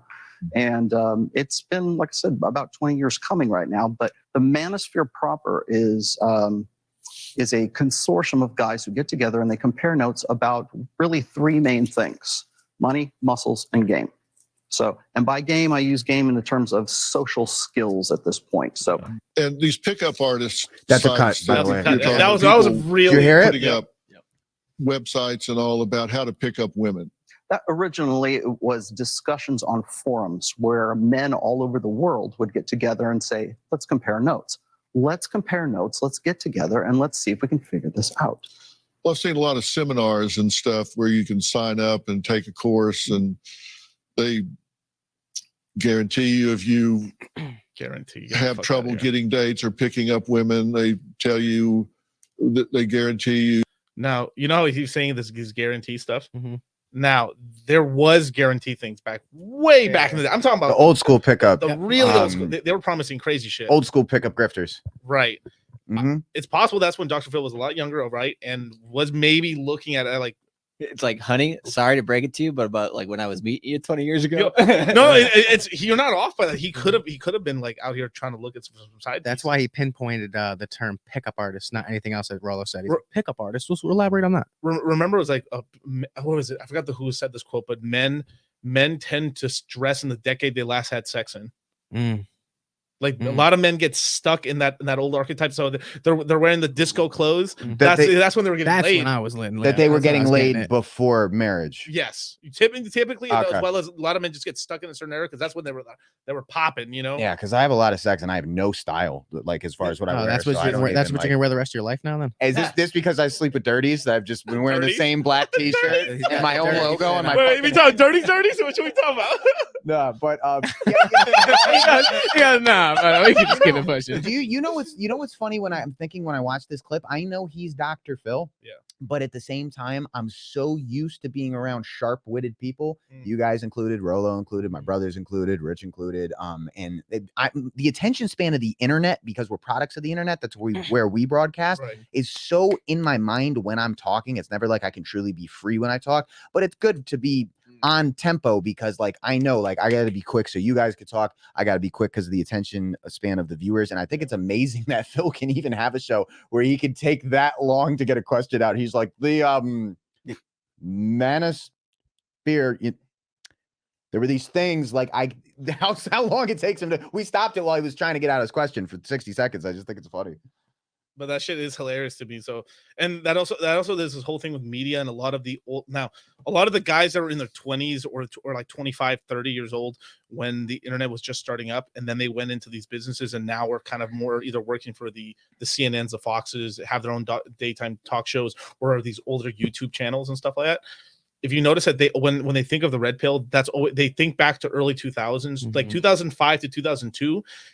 because that's probably the last time they were really like out here trying to get like, cushy Yeah. and stuff like that. And then they got married or just settled down basically from there and just got back to their work. And then when they think back, then they think back to the last time they were like with pickup artists, they're thinking about like a 20, the industry has moved 20 years. It's advanced just as much as technology is advanced. The red pill, I wouldn't even call it the red pill, but like whatever that was, the early pickup artist thing, because it was like pickupartists.com boom, and then it kind of morphed into the red pill eventually. Pickup artistry was basically just like only talking about cold approaches, pretty much, right? Yeah, and like RSD sort of stuff. And, a little bit. and then there was like really generic shit, like what you should wear, what kind of cologne you should put on, shit like that anybody could have written. And I hopped in a Rule Zero for 5 minutes one time. I made fun of John. He made fun of me. I made a point and I left. And that point that I made was, I said, I actually asked Rolo. I said, yo, Rolo, I actually remember when I was a kid, we had those what, you laugh at me because I stuttered. When I was a kid, I actually remember magazines that still said like how to get the hottest girl, things of that nature. And there were still magazines when I was a kid that taught women the same shit. It would say like the 5 most like pleasing moves to him in bed, or like how to really get a man, or how to like really sell a man on you. And then 20 years on, now I noticed that all disappeared because women still have that though. Well, they have, but now, Cosmopolitan and shit. but that evolved to like most of, if any, reading material for women that is like a reverse red pill for them is shit like how to play men straight up. It wasn't like how to, because those magazines back in the day were that, like how to be more feminine, how to like things like I that. got that book that I want to do you know Red Pill Chauvinist? He's one of our hosts on the podcast. Yeah, shout out to the Red Pill Chauvinist. Yeah, the balls. Right? Anyway, so he's an RP. You heard of Mahogany, right? He's an RP author, and I got this book that I want to do a podcast with him. You guys might have heard of it. And I want him to like break down and combat some of the points. It's a female like reverse side book, and it's called. You can beat this out if I can't swear. It's called Why Men Love Bitches. And the book, I was reading through it a little bit, and it's hilarious. So I want to do a whole podcast where we run through it, but they still have books like that. They sell well. It's a New York Times bestseller. Wow. Really? It's like send it to me. It's like literally teaches like if he is not of a certain value, don't make anything that's not in the microwave. Dude, there's one there's another point in it. I was reading it, and it was like, if you're losing an argument with your significant other, if he's winning the argument, change the topic to a time where he was wrong. Or another one was if you're losing the argument, bring up somebody he doesn't know about and say they agree with you. And there was just a whole list of how to handle an argument in your favor, and it's a crazy read. It teaches manipulation. Yeah, so we're gonna break it down on a pod. Did you ever hear about? I forgot the name of the lady, but Deion Sanders, right? Yeah, He's been coaching up the ranks of college, and he's getting towards like the higher level. Yeah, and like he brought, I forget, because he was at Jackson State, with his last college. He brought this chick in, and he was like, all you guys, you're not all going to make it to the pros or anything, but you're all going to, you're all college players. You're all like, targets basically. Yeah. And so he said, this chick right here, I think she's like an ex-porn star / other stuff, she's going to break down to you how all these chicks are going to fleece you in college, going into the pros and forward from there. Deion Sanders. That's so valuable. Oh, it's extremely valuable. And it's dude, like, he's a genius. It should be a college course. It is. No, like, coming soon to Crypto Mindset. Dude, but if only PJ Washington got that. Yeah, but it's like it's like she is the type of person who's like espousing that same type of information, but nobody fucking talks about her. But like it's useful for guys to know that information, so that because it's like you said, it's a weapon used against. And there should be nothing controversial about it whatsoever, because that's just as valuable and should be just as common as you weren't shit 5 years ago. Now you're a high earner. Now it's time to stop. And now it's time to start watching who you have in your circle, whether that's friends or women. But to get down to specifics, your friends can fuck you. Your girls could only be coming on to you because they want to get your money. Or they want. Dude, it's messed up because like Deion Sanders has to bring people in to teach these kids that. When you've said this about our own mother, why don't mothers at least slightly kind of at least prep their sons on like, yeah, women are gonna try to play you. You said that to our mom, and she was like, well, and our grandmother actually was the one that was telling us like, yeah, so this is what they're gonna do. Yeah, all my mom said was like, I see you guys started a Red Pill channel. You look like a couple of simps to me. I'm like, thanks, mom. Yes, mom. Always being supportive. It could be that whole thing. You know how like old men just stop giving a fuck after a while? But maybe it's that whole thing too, where like they kind of given up, like, okay, I'm not gonna get any more sex anymore, so I'm just gonna live. Like then it becomes more of a natural man life and stuff. Where maybe it's the women's head, well, I'm not gonna have sex anymore, really. Yeah. So then they just completely are playing the genetic game. They forget to. Yeah. They forget the mind games. They're like, well, I don't really remember. All right, my bad. Sorry. All right, cool. All right, I hustled your granddad again to World War II because I was trying to see this guy. I honey dicked him into get into the enlisting. Oh, But anyway, man. Have trouble getting dates or picking up women. They tell you that they guarantee you take this course, you'll date the hottest girl in the room. I don't know and anyone that is so- guaranteeing that at this stage. let's go, I Rolo. don't think anybody has ever guaranteed that. However, if there is a benefit, a net benefit for that, it is the fact that you can take a guy such as Ben here and level him up from, say, a 5 to a 6. Is that not an improvement? Let's go, Rolo. Damn! Let's go, Damn! Rolo. Hey, when I heard that, I Jesus. was like, that guy just like fucking took it too. He didn't even say shit. Because that's Rolo Tomasi. Rolo's Yo, in because if there he tried to just- clap back, Rolo would have just diced Oh, him. Dude, that's he's funny literally shit. in there bobbing and weaving, and then like when there's a comment, he just throws a hook. That was so cold, Rolo. Damn, son. Rolo did this for the culture. A net benefit Yeah. for that. It is the fact that you can take a guy such as Ben here and level him up from, say, a 5 to a 6. Is that not an improvement? If you went from being ordinary to being somewhat extraordinary, is that not a net benefit to a gentleman like Ben? You say the greatest problem with men is men are purposeless and sedated by pornography, online video games, alcohol, or marijuana. Yes, absolutely. What do you mean sedated by? Dude, he's killing this right now. Yeah. He's killing it. So super quick. I literally just want to make this point, then you guys can keep playing it because I don't want to hold you guys up. But the interesting thing about this is like we all hypothesize that they're going for we can't get Tate because he's in jail. We can't get him for the show. So let's get second best would be where the material derives from, which is Rolo, and paint him as the bad guy. But Aiden, he's just not. I'm really not getting the vibe that he's being painted terribly by the Dr. Phil show. Not being painted. It's He's because really he's being- handling himself well. But I don't even see a crazy effort to do that because Right. they're highlighting him saying things that at least are commonly understood about the faults, because we're quick in society to point out the faults of men, right? So he's and a show like Dr. Phil is always about like, what are your young boys doing? Are they becoming obsessed with pornography? Are they becoming obsessed with smoking pot and fucking around in the streets and doing things that are bad for them? And so then they usually lean to like a father figure type character or an intellect of some sort to talk about the problem we're having with our boys and our children, and are your kids struggling at home with this very same shit? And Rolo's kind of serving that role at this moment. So it's quite presentable. And I do give credit to the Dr. Phil show for that. Because honestly. Rolo's so well spoken, he's dictating and painting his narrative on the show. He's not allowing Dr. Phil or anything that they're doing with the cutting or how they portray him to dictate that narrative. He's dictating himself. Yeah, but I'm also saying I don't think there was a tremendous effort to paint him terribly. Really. No. It was being really fair. I mean, yeah. I mean, I think maybe Dr. Phil's smart enough to know which way the wind's blowing a little bit. Especially, I think it would have could have gone with going back to the beginning of the video. If he had gone, who knows, Andrew Tate. If most of the audience didn't raise his hand, I think he could have leaned it towards a fucking like a slaughterhouse. But since he saw the entire fucking crowd raise their hand, he was like, "Oh shit!" And you can even see it right there. We went back. You guys are gonna just go back in the stream. Look where Dr. Phil like goes like, "Okay, shoot."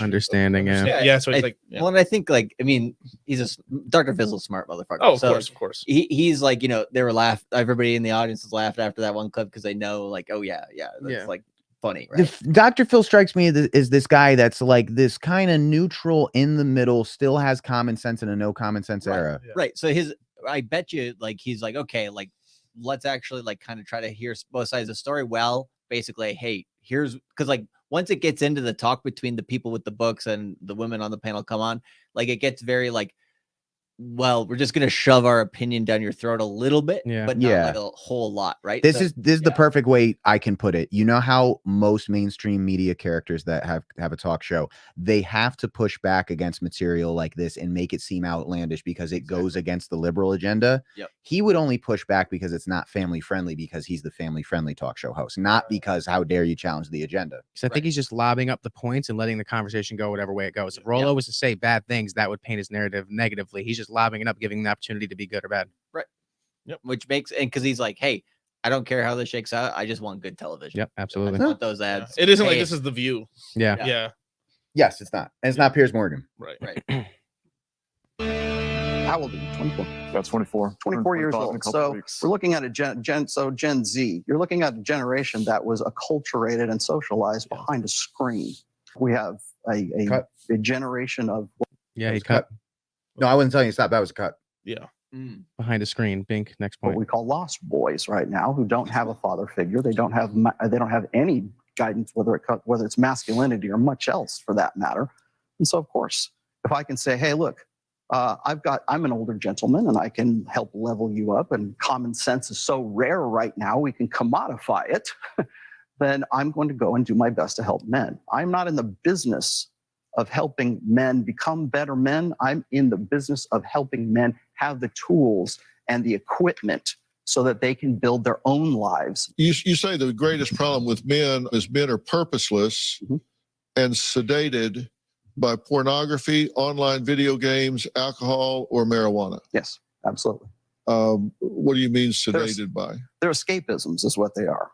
If your crummy life is, if your escapisms are better than your crummy life, then you're going to dwell more in those escapisms. So what do men do today where they're addicted to pornography? Anyone in this room on their phone can go get hardcore pornography anytime they want to.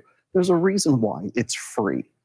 If you go and you look at marijuana being legalized, if you look at the opioid epidemic right now, if you look at the way we sedate men today, that is the number one, I think anyways, is the number one problem that we're looking at for really the latter half of the millennial generation and all of Generation Z right now. Yeah, and you talk about that the suicide rate for men is 3.5 to 5 times, depending on whose numbers you're looking at, what the demographics are. Yeah, than it is for women.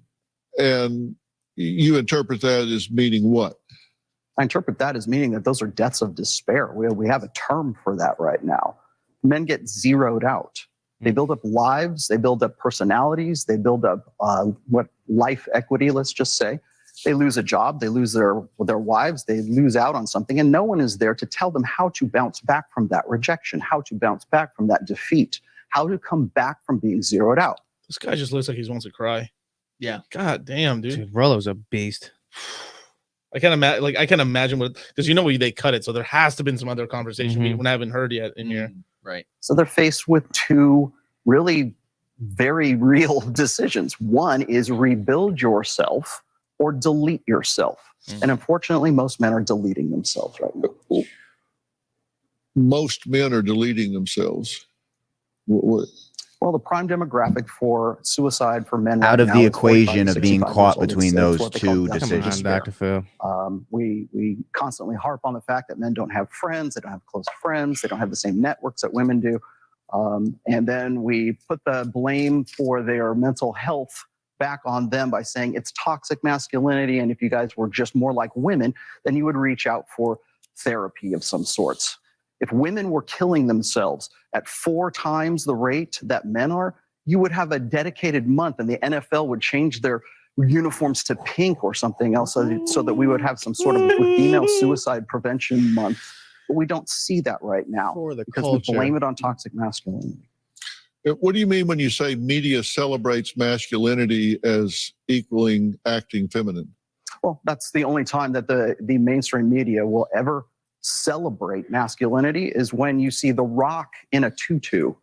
Whenever you see men behaving conventionally feminine, that's when the media decides to celebrate it. But yet, when a guy is acting in a convention, cut. Yeah. Shit, he's cooking. That was the he's best cooking part. with gasoline right now. Dude. Yeah. I mean, That's the best part of it. the whole thing behind the transgender thing, in my opinion, is just like, hey, let's celebrate men's femininity. And it's like, you see these guys and then they're just like crushing the female competition. They're like, oh my God. Yeah, it's kind of like the chicks who like start fights with dudes and then they like fight back. Yeah. It's like the same type of shit. It's just, it's ridiculous. Yeah. I don't know. think he shined in this. I don't know. I don't know what chicks are gonna do when there's like a dude chick that starts hitting the back. Oh yeah. It's hilarious. That's Oh, dude, you ever seen they don't even have to be gay per se on social media or TikTok mainly. Yeah. Dudes that partake in those like very effeminate TikTok dances, they get so much attention and traction. It's crazy and it's super feminized. TikTok is the most TikTok is the social media platform that is strongly pushing the feminization of men. And more than any other. More than any other one. Right. Now this crazy. is why I'm actually, this is something that's coming up pretty recently. I think the CEO of TikTok is being brought up in front of Congress in the next week or so. Because they're trying to ban it. They're right? going to ban. I mean, they've already banned it off. So if you work anywhere high level like government to like maybe high level post office and stuff, you're not allowed to have TikTok on your phone or ever downloaded it at all. Or if you do, you had to get rid of that phone and get a brand new phone for work and stuff like that.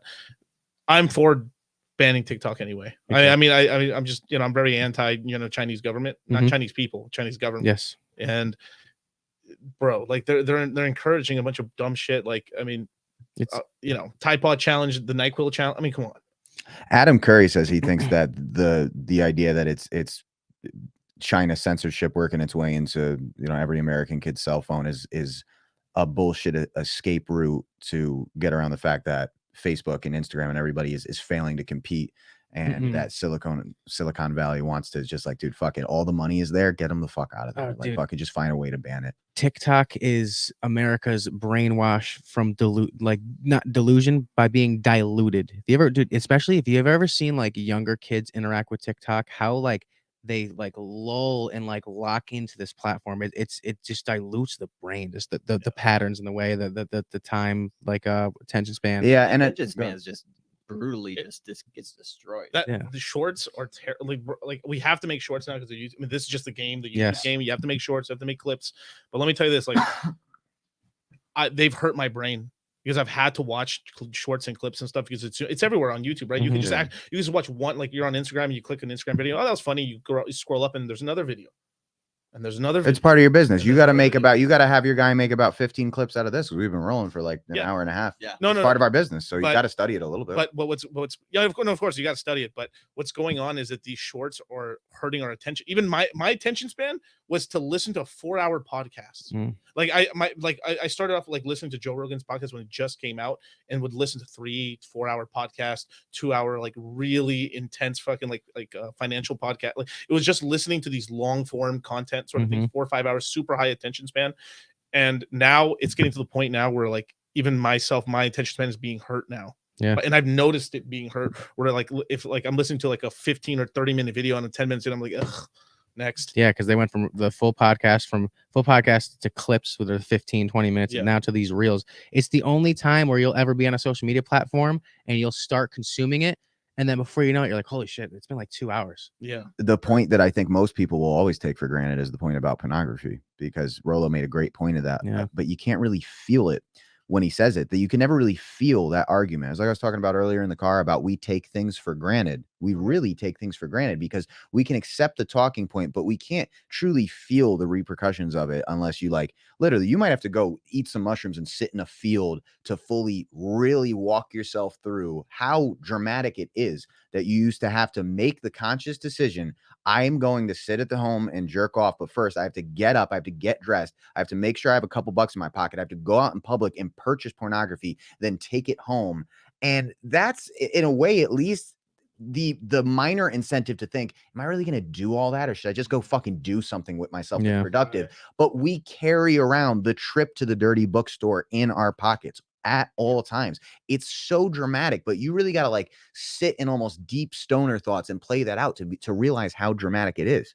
When it's just said, I feel like it's so, that point is never really taken in the way it should be. Because like not only that, but like every other form of media is like at our fingertips. It's like as well. It's like when you say like we have the Library of Alexandria for everybody, right? It's like the internet is a fucking amazing tool, right? But so like people sometimes, like you say, kind of fail to comprehend that. Yeah, but some of our bad vices that were some of our worse vices that we needed to actually like go out and seek it in a way that was a little bit more time consuming was sort of like a benefit in a way. Now it's just there and it's free. You don't have to purchase it. No, because the internet's an amazing tool when you use it as a tool. There's so many people out there that will only ever use the internet to consume, and that's the problem. It is for sedation, Well, and TikTok and OnlyFans is in there too. See, that's where it goes back to why does this show exist, right? Because it's a problem for those people. It's not a problem for the people making money off of it, you know?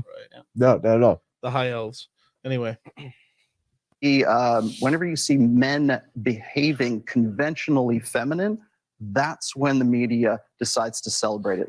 But yet when a guy is acting in a conventionally masculine way, we do not celebrate that. and we find some way to demonize that. And what's conventionally masculine? Men are, by and large, in a general sense, 99.9% larger, more muscular, more physically adept than women are. So we can look at what are the traits that are associated with that.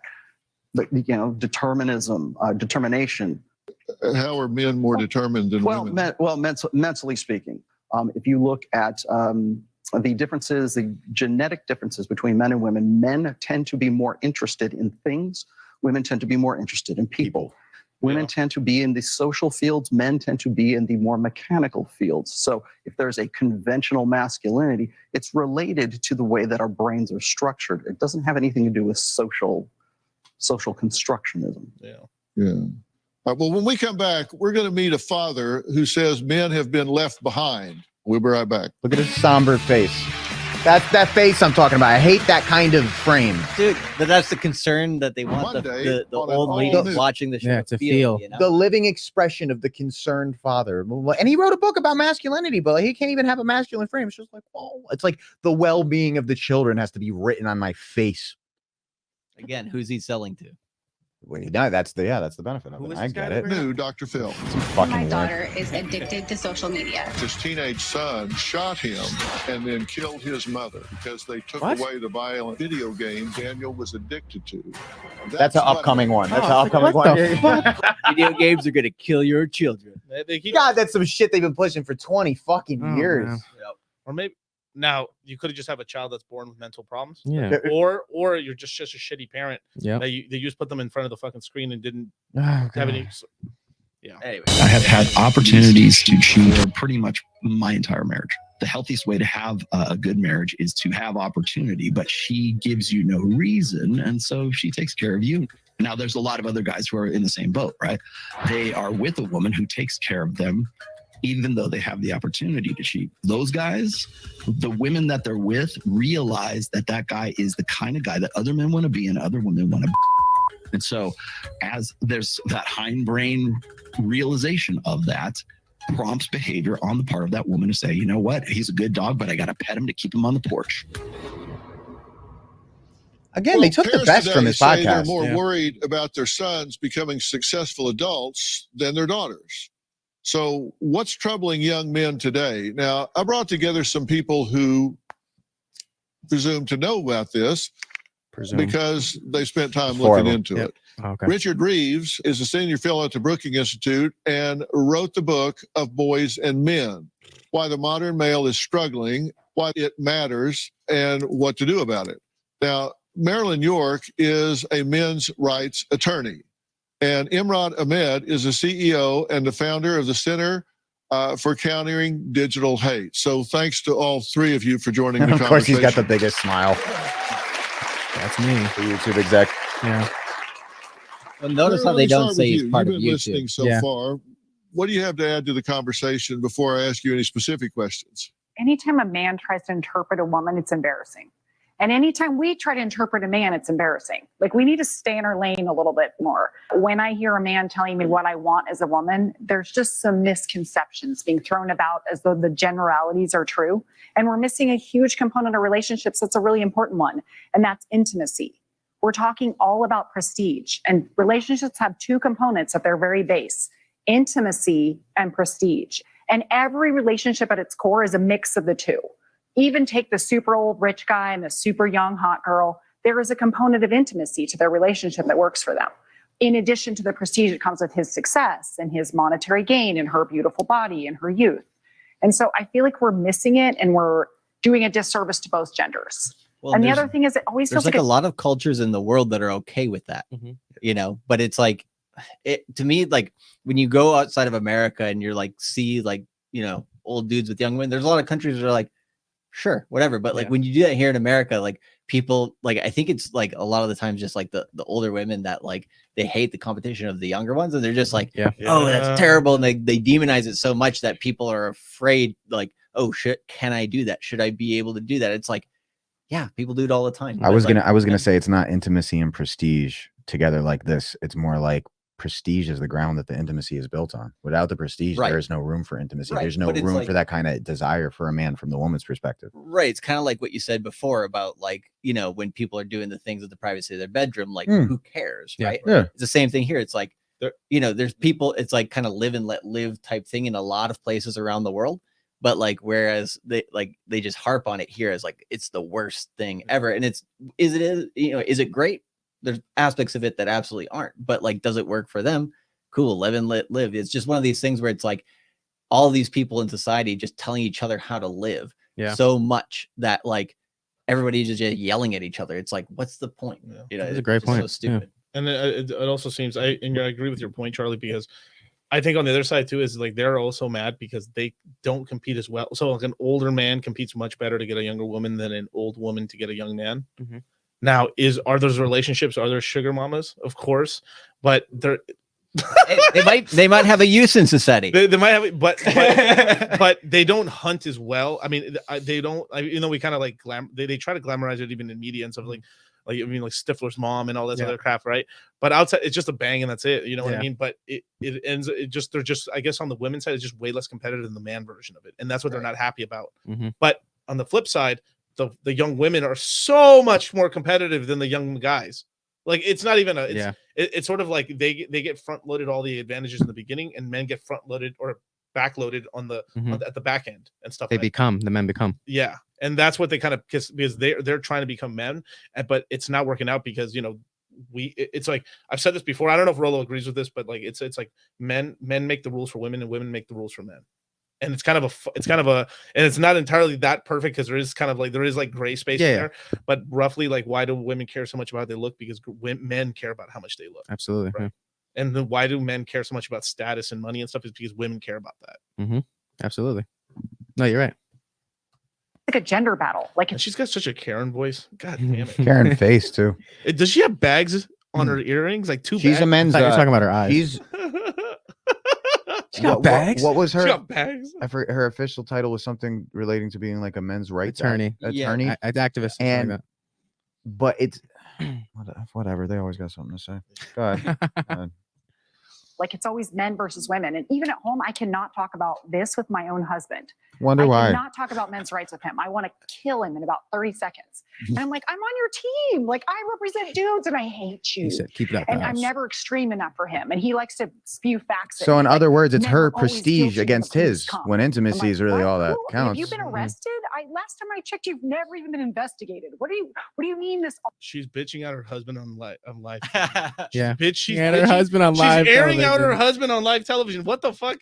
The amount of respect she got for him. Let me No, bring and- this fucker down a peg on Yeah, live TV. and that wasn't terrible, but you know, I told myself I want to tell my followers too, man. It's not a good idea to get into red pill and talk. It was never supposed to be something that you're motivated to go talk to the women you're sleeping with about. And the amount of times I've naively done it, I've regretted it just on the basis that it gets nowhere. So now I'm having like some kind of social debate with the chick that I'm sleeping with. But also I'm surprised that like nobody's level-headed enough anymore to be like, I completely disagree with what he has to say. It's probably because he's a guy, so he's going to relate with the male perspective and vice versa. Like, ain't it that simple? Like, he's a guy. Of course he's going to like, can you give him that freedom to identify with a more masculine perspective? But it's like Rollo says, the feminine correct way of thinking is the only way to think. So to not lean feminine in some respect to your thinking would be to be non-human. This always happens. He's like, you know, it's true. It's a fact. I'm like, oh my God, it's a fact again. And I do know it's true. I actually watch my poor male clients get arrested for ridiculous stuff all day. I can give you 100 case studies that would break your heart. But when he says that, I want to deck him. And why? Wow, Why does it have what to are be we that way? talking Why can't about you here? just calm down and listen and not be in competition. And I can't. I fail. Just At least calm. at Just home. listen to I'll me. try to Don't have do your better own for you, thoughts. doctor. Dude, what? Look at you, Dr. Phil's like, wow. Wow. He's like, I'm here for I the want man, to but I'm gonna deck fight him. him. Watching Rollo's face when it cuts over Look, to he's him smiling, dude. Like Rollo's smiling. when she's talking, that's hysterical. Dude. I feel that skirt should be made of denim. Damn. Yeah. Tell me if you're going to deck me right before you do it, right? Now, Richard, what do you think about Andrew Tate? Well, first of all, everybody has heard of Andrew Tate. Certainly everybody who's under the age of 40. He had 12 billion views on TikTok. He was searched 4 times as much as recession.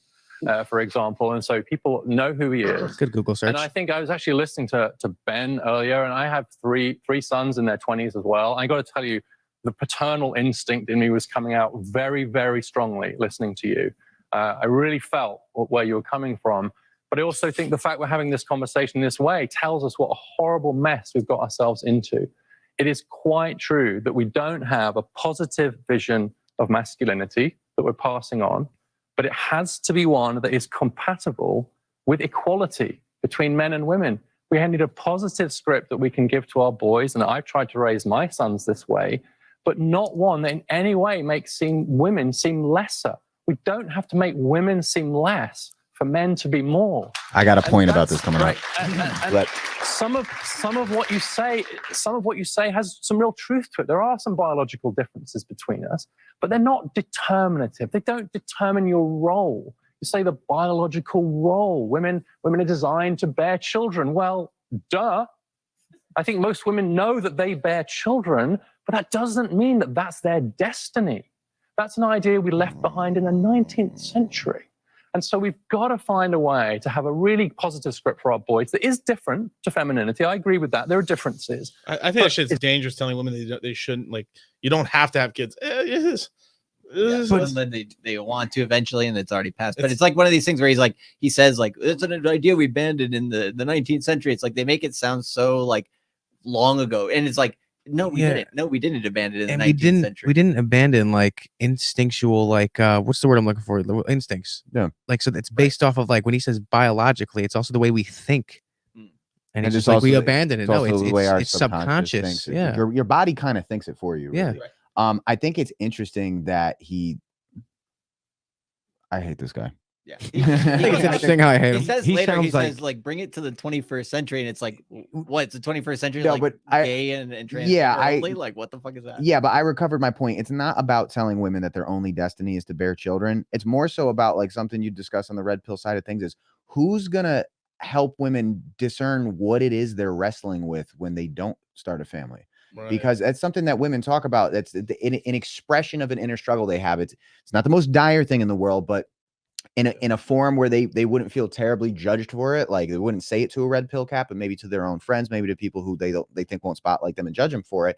That regret of not having kids, that desire to have kids before a certain age, or the abandoned decision to once have kids. It's nothing. It's something it's just too biologically wired to never fully leave your mind. And it's okay to admit that that's perfectly natural. It's not necessarily the same thing as saying that is your only destiny as a woman, and if not, then fuck off. But who's going to explain to women what it is they actually are internally struggling with or subconsciously struggling with when they're 50 and they have no family? Doesn't mean that you absolutely should have and you're fucked as a person as a result, but it's just to interpret that is you working against your own biology. So that's what you're feeling. And it's natural. Right, like a logical explanation. That's all it is. It's not a demonization of anything. It's sort of like when we talk about how, like, actual finances aren't taught in school. Mhm. Like, this should be taught to women in school. Like, Yeah. you don't have to have kids, but you can only have kids in this time frame. Yeah. And I know people in real life where they waited a really long time to have kids, and I know them personally. They're Mhm. good people,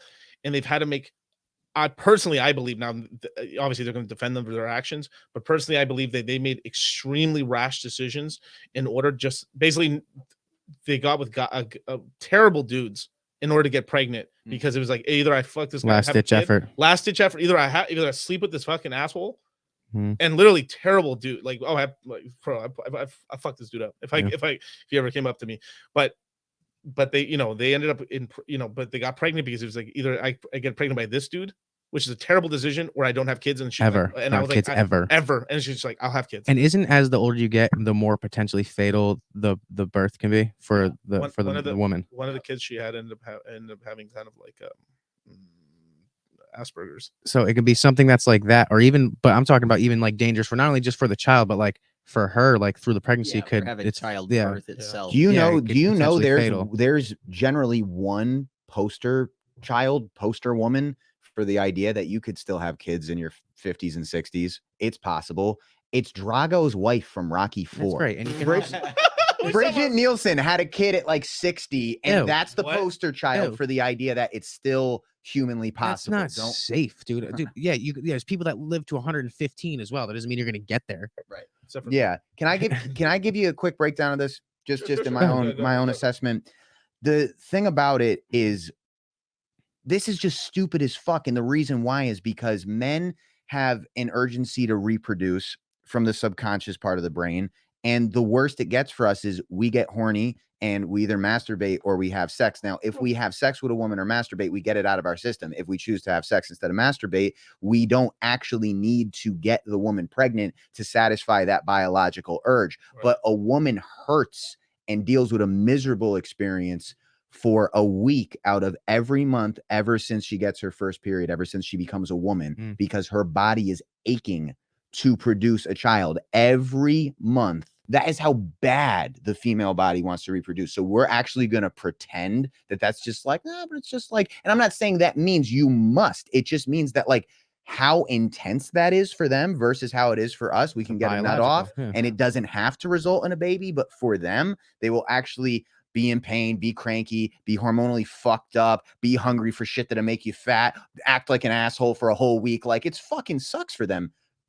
Every month, their whole life. That's intense. Yeah. We're just gonna pretend it's not. You know what? Look at this guy. He just looks like he's just a crybaby. The sad face. Dude, Yeah. before you continue, there's something about the way that, like, so if you look at Rollo, the dude who went first, and the way this dude speaks, it's like almost like an arrogance and like a speaking tone of like he's like belittling or like Yeah. he's speaking down like he's better. It's that British in him. Yeah. It's just, that's just, like, If you listen to when he starts to go at Rollo, the shit he says makes no sense. That's not just because I favor Rollo; it literally makes no sense. Right. You'll see.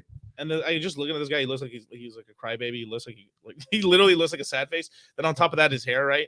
He looks like he puts that just gray, like just for men gray and shit in this shit. you're cooking right now. I have cooking with gasoline. No, because I've actually seen this stuff because like I've watched a bunch of these kind of like Looks Max channels and stuff like that, and I'm like, you get kind of like there's actually a Looks Maxing red pill almost where like once you really see how guys try to like really dress themselves up or like push on like you could look at you like it's like a younger there's either a younger guy trying to look older or an older guy trying to look younger, and you kind of see it there. You're like, oh, this guy really is trying to put up a sort of mask, like something on here, right? Facade. Yeah. I don't like him. It's got to be one that's fit for the 21st century. Oh yeah, and they've also set this whole thing up sort of like that first guy in the beginning. Now they put him in a position of a child. Look how they put the chair and stuff. Look how they have him on the side of the thing there with the sad face, like he's almost crying. And now this guy's addressing him as a child. He's this guy's it's sort of they brought him on as a coach of men, and now they got him on the children's seat. Like these are the four grown-ups. Dominance hierarchy. Bro, dude, they fucking cucked this guy Mhm. hardcore, man. He cocked himself. Well, he is also the youngest on the panel. Yeah. And I got to tell you, that means one that absolutely looks women in the eye as our absolute equals. Even if we're different in some important ways, we are absolutely equal. Our relationships have to be built on that Yeah, equality. the basketball so court. Let's get on with the task. And that's Dr. of Phil's a wife, positive right? script for Yeah. masculinity Okay. that is not Because he points to it at anti-women. a certain point. Do you think that's possible? Dude, if I love shot how what they they said said there. What are your thoughts? Seeing Rollo on daytime television is just classic. Incredible, dude. Okay, everybody doing okay? Oh my god, I gotta skip this shit. Skip this. Yeah, they give it like a fucking prize giveaway or some shit. Yeah, for a fucking Like a book with an Oprah sticker. no. But this dude starts right in on Rollo to make his point. He's got like a 60-second opening and just goes right in on Rollo. For what reason? I don't know why. He had a fucking book to promote. That's the Why didn't wrong you one to talk- go at. But it's also just like, why didn't you just talk about your own book? Like, Oh my god, that one dude right there. Jeez. Oh, there we go. Miguel's dude. cooking everyone in the crowd. Bro, dude, it's bad. Do they it's because they picked this gay fat black guy, very soft dude. And he's like, Mhm. ah, he's winning, bro. I just skipped it for 1 second. The guy's going like, ah. He won like a toaster. It's like, no way. No. So what happens? Like this woman in the crowd wins the mattress, the $2,000 mattress. Oh, a God. crowd to them, but everyone else, because of everyone else, is going to get a $100 gift card to Amazon, and he's like, and the bro. All these dudes are buying like really nice $100 things off Amazon. This dude's lugging a giant mattress out of the Dr. Phil show with no help. I don't want to get the gift card. Do you think that's possible? No, I think equality is a canard right now. Equality is defined by what? See, the thing about Equal opportunities. okay, equal opportunities, A but yet female we, president. but yet okay, Women female- on college campuses. So Equal those are pay. equality of outcome right now. You're the dude next to him's like, oh, bro, you fucked up. Equality, bro. No female is one. No, but it's not. No, it's not just See, that. the That was thing- the Women's got more stupidest. rights than men. Yes. That was the stupidest point. point. The point is, he's saying shit that is already equal. He Yeah. said women on college campuses. More women go to college than And men. men. They have all the debt. He Women on literally- college Women have all the college debt. He literally was not prepared to throw out anything besides what sounds Just like say what the right sounds thing good. to say. You want to know why the Democrats are pushing right now to pay off college? Because women hold all the college debt. That's why True. the reason they want to pay off all the college debt is because a bunch of these guys are like, oh no, you have college. Like, there's tons of dudes that as soon as they find out the girl has college debt, Yeah. they out the door. If the roles were reversed, you think Democrats would try to do that for men? If No. men had all the college debt? No, they'd be no. like, "Where? That's who's supposed to have the debt." A female president is also that is too wide of a spectrum to blame on inequality. We have a female vice president. Yeah. There's only ever been so many. Isn't there only four, like under 4 women that have ever run? Hillary Clinton and like probably 3 others that no one knows You about. gonna include Sarah Palin in that list? Oh, That's- Sarah I think Palin. that's But what I she was was- thinking, but now she Yeah. doesn't count. So maybe wait, She was a vice. She was running for vice, Yo, though, right? we should probably look at this later, but there's like a Gerald Ford president, right? Yeah. Long time ago, right? He had one of those base thing. A little girl in the crowd asked her, "Excuse me, Mr. President, you think there ever will be a female president at a time?" Well, Missy, well, one day we are going to have a male president that's going to have a female vice president, and if for some reason that male president ends up dying in office, she will be he based her saying Wow. is like in like basically the only way there will be a female president is if the male president dies and she becomes the president. Yeah, like, dude. No, Gerald Ford, shout out. Yeah, but those are two terrible examples. So women on college campuses, that just sounds like something pleasant to say. Like women in Okay. Walmart. Yeah. Women and then, in Walmart? And then the other one is too wide of a spectrum because it's irresponsible to blame the fact that we've never had a female president on the fact that of misogyny. It's too irresponsible to make a claim that we've never had a female president because like our society is like too inherently misogynistic or because it's a patriarchy. Because if you believe in the voting system, which I don't, but most people do. So like, let's say it's just all left up to the voters. You have to So win. the country split 50-50 Republican, Democrat. People are so gung-ho about either side. If it's the best woman that's like really saying everything that the Republicans want, they'll go for her. If it's the best woman that's really saying everything the Democrats want, they go for her. That's certainly how it was Trump versus Hillary, for example. But you cannot just say, well, it's the patriarchy. We're all not ready for it. Like that's just bullshit. That's simply factually bullshit. You know, if we had like I forgot her name, but she's like the female president for Italy. Mm. That chick is based, dude. If she ran, I think she would have literally a shot. Like it's all about like what are they saying? What's the message Yeah. there? And if we had like a female like that, I got one more thing. go ahead. I'm sorry. I didn't mean to cut you off. I'm so sorry. I was gonna say one thing after you. Monster. My bad. This is terrible. In mainstream politics, Yes. there is nobody. Now, I'm not talking about in YouTube. I'm not talking about in books. I'm not talking about in forums. In politics, there is nobody championing the idea of a female president and other respected political figures saying, fuck that. Nowhere. Right. Exactly. So- the opportunity is there. It's just there's not as many people going after it. To legitimize his point, there would have to be a discussion in the political realm of saying we should eventually one day have a female president and have politicians actually standing up and saying, fuck, There's no suppression. There's just not enough support. Same thing with Perfect. WNBA ticket sales and why they don't get paid enough. So There's sorry. not can't- enough support. They That's can't not dunk as well. It's Yeah, not as cool. it's man. it's Yeah, not exactly. it's not equal because they men's basketball is better. Think about it. Equal opportunities. Okay, equal opportunities, A but yet female we, president. but yet okay, Women female- on college campuses. Okay, so Equal those are pay. equality of outcome right now, Right. not equality of opportunity. We have equality of opportunity. What on this side of the fence, anyways, is advocating for is equality of outcome, and that's the real problem that we're looking at right now. The other part of this is that Wait, he what just shakes is his head like that. equality defined by? So if I have certain strengths that make me better at a particular task, and you do not, then there's no equality between the two of us. If you can see what I'm saying here. Okay, this is the right argument. Can I respond? Sure. This is the right argument. So you mentioned the difference between men and women in terms of men being a bit more into things Mhm. and women being a bit more into people. Yes, I believe you quoted Right. Dr. Pinker in your own book. Yes, and that's true. But it's not true. God, Rolo, beast. Yikes! That was cooking. bro. Rolo was a beast. I Dude. love that. I love that he did the research. Too. Yeah. That's Yeah, right he there. got him.